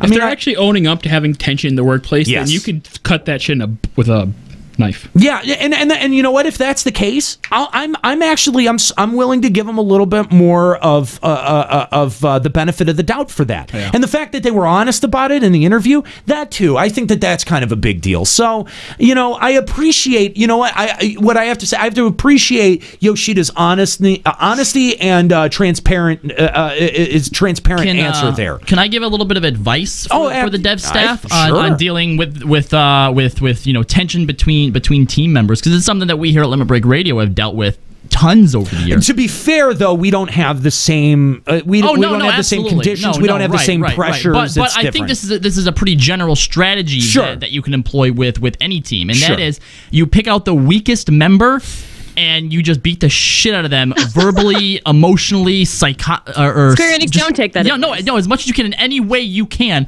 but you have to be very precise in who you pick, because you don't want to drive that person off. So it has to be somebody whose really self-esteem, whose self-esteem is so low that they keep coming back week over week for the abuse. Because negative attention is better than no attention. Exactly. We started with juxtaposition and created a fucking monster.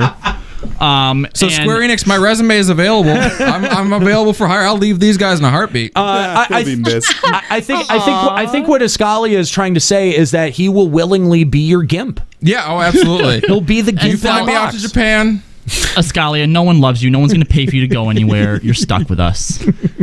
I mean, the travel sad, but so. The travel cost alone for having a second seat for your nose is just ridiculous. Reagan says he's already receiving reactions to that email. Oh, that's so awesome. Oh, the immediate feedback of the internet.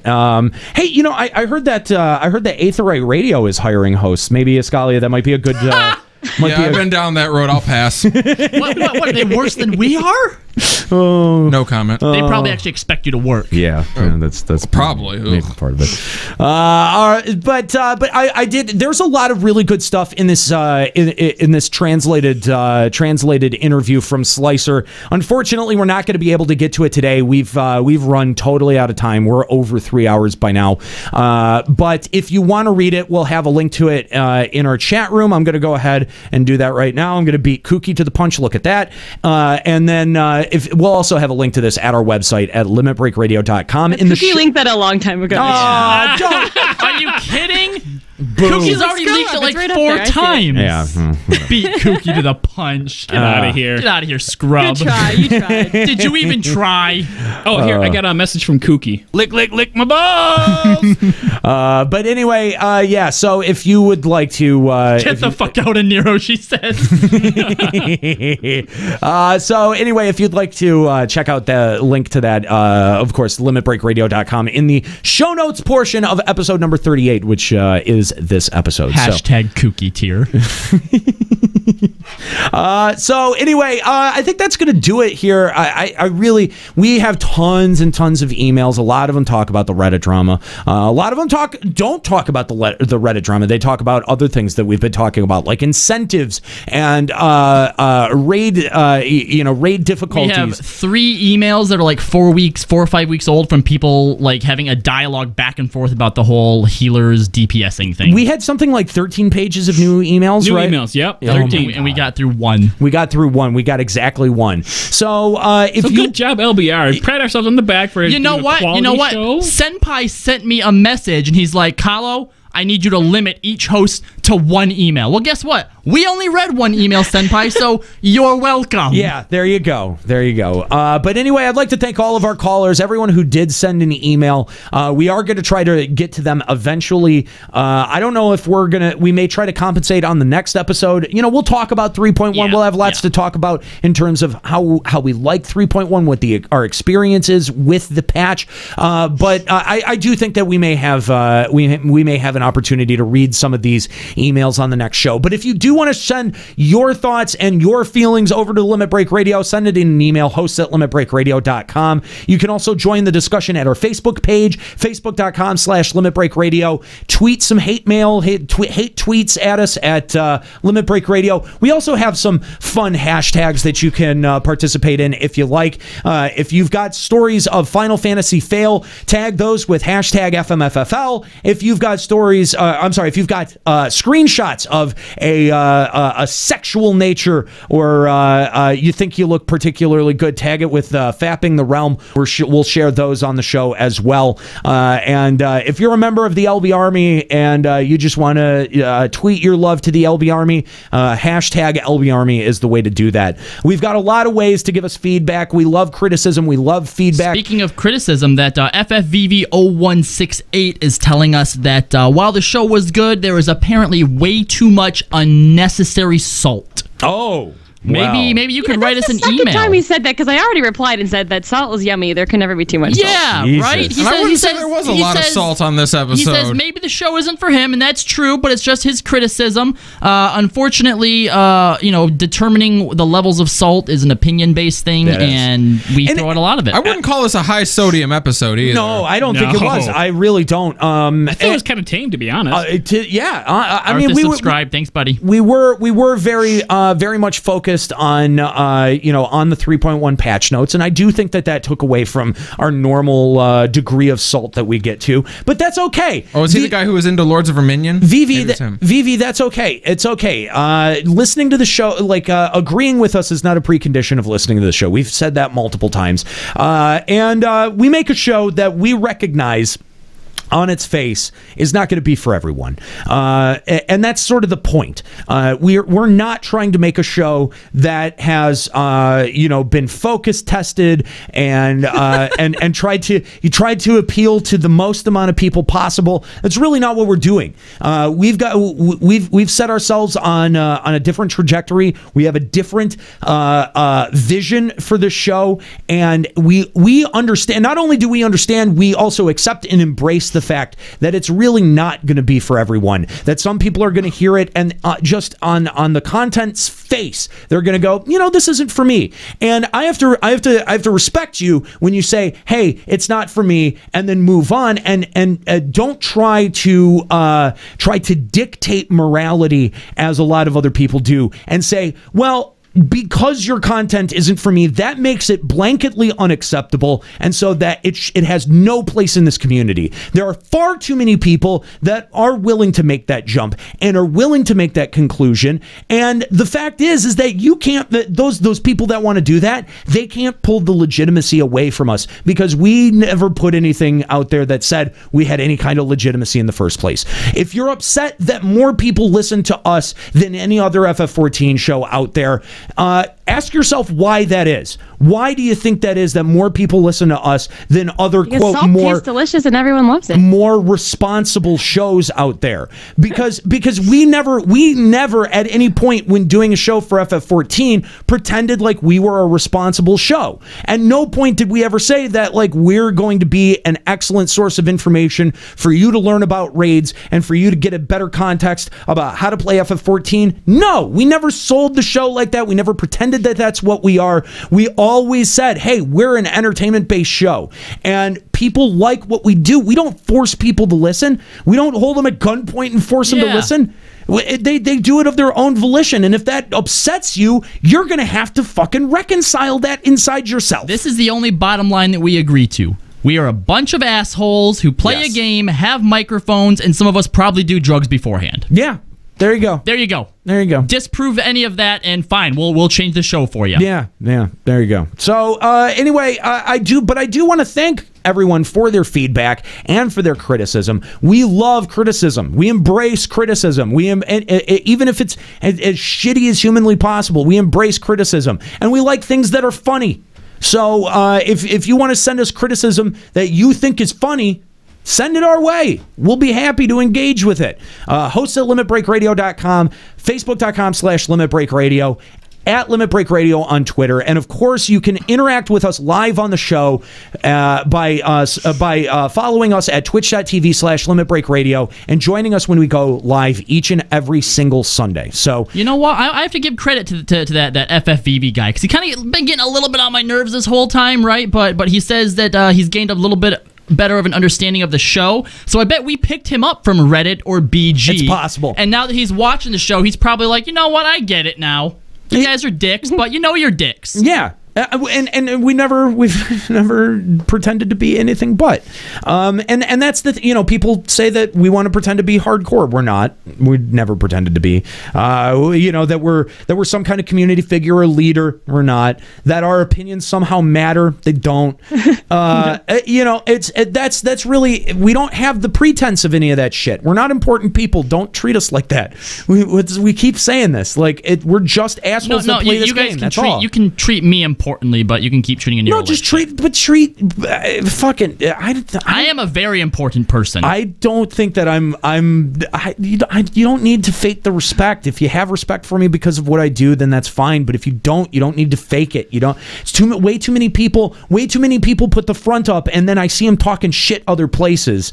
Whether it's on Twitter or whether it's on there's too much fronting that goes on where you're nice to my face and then you talk shit behind my back, and I know who you are, and it's unfortunate, and it makes me sad for you because you can't be honest with your feelings. I can be honest with my feelings. I'll call somebody a dick and I won't feel bad for it and I won't apologize for it. But what's fascinating is 9 times out of 10 when that happens, there's a dialogue that starts, and by the end of that dialogue we're able to open something productive, just like I did with Ine, and I've done a couple of times with other people in the Blue Garter in that Blue Garter forum. It's something that I like to do, and I get it. Not everyone's going to get it right off the rip. That's fine. You don't have to. And that's cool. One last comment from the Peanut Gallery. Yes. Aratarka12 says, LBR never answers my email. Are you single or not, Aniro? Yes, I am. Aniro single. I am currently single. I'm seeing another criticism down. There we go. Yeah, we nailed that one. Yes, I am single and available for dates if you want. I don't know why. You probably have to find your own way to Detroit, though. If this is Kipling, I think that is who that is. If it is Kipling, I've already accepted your request to rub beards together. We in there, boys. We can do that. We'll make it happen. I don't know what it's going to accomplish. Maybe rainbows and unicorns that jizz ice cream will pop out. Hopefully that'll happen. That's the best case scenario in my head. You just discussed a Juxta. Like, that's a feat. Like, he's over there just shaking his head like, no. Well, that was dumb. Anyway, so yes, to answer that question, I'm seeing a couple people, but I'm technically single. I'm not tied down. So keeping your options open. That's right. And people thought that Kala was the player. That's right. Yeah. No. Hey, what do you want from me? I spent 10 years in a shitty relationship, and then I get out, and what? I'm supposed to anchor myself to another person again? No. Well, yeah, Dadoy. That's how this works.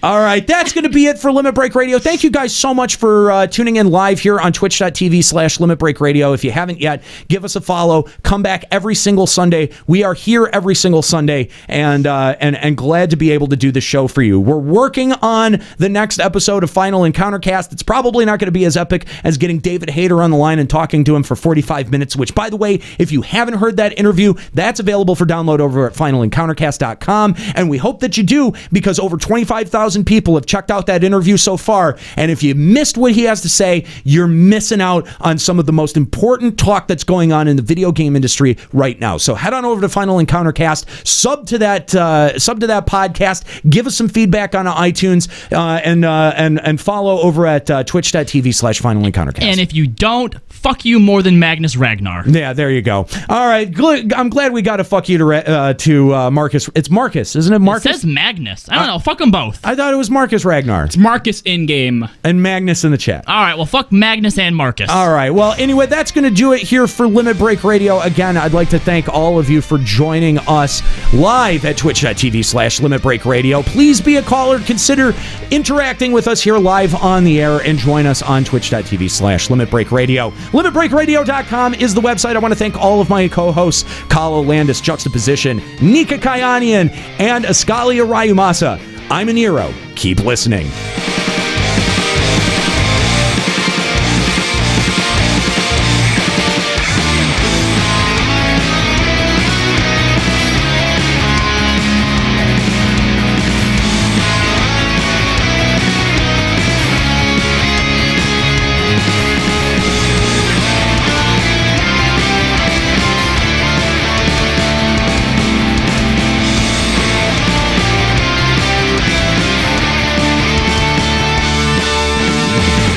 Limit Break Radio is a production of LimitBreakRadio.com and Bender Media Productions. Today's episode was produced by Kalo Landis and Juxtaposition.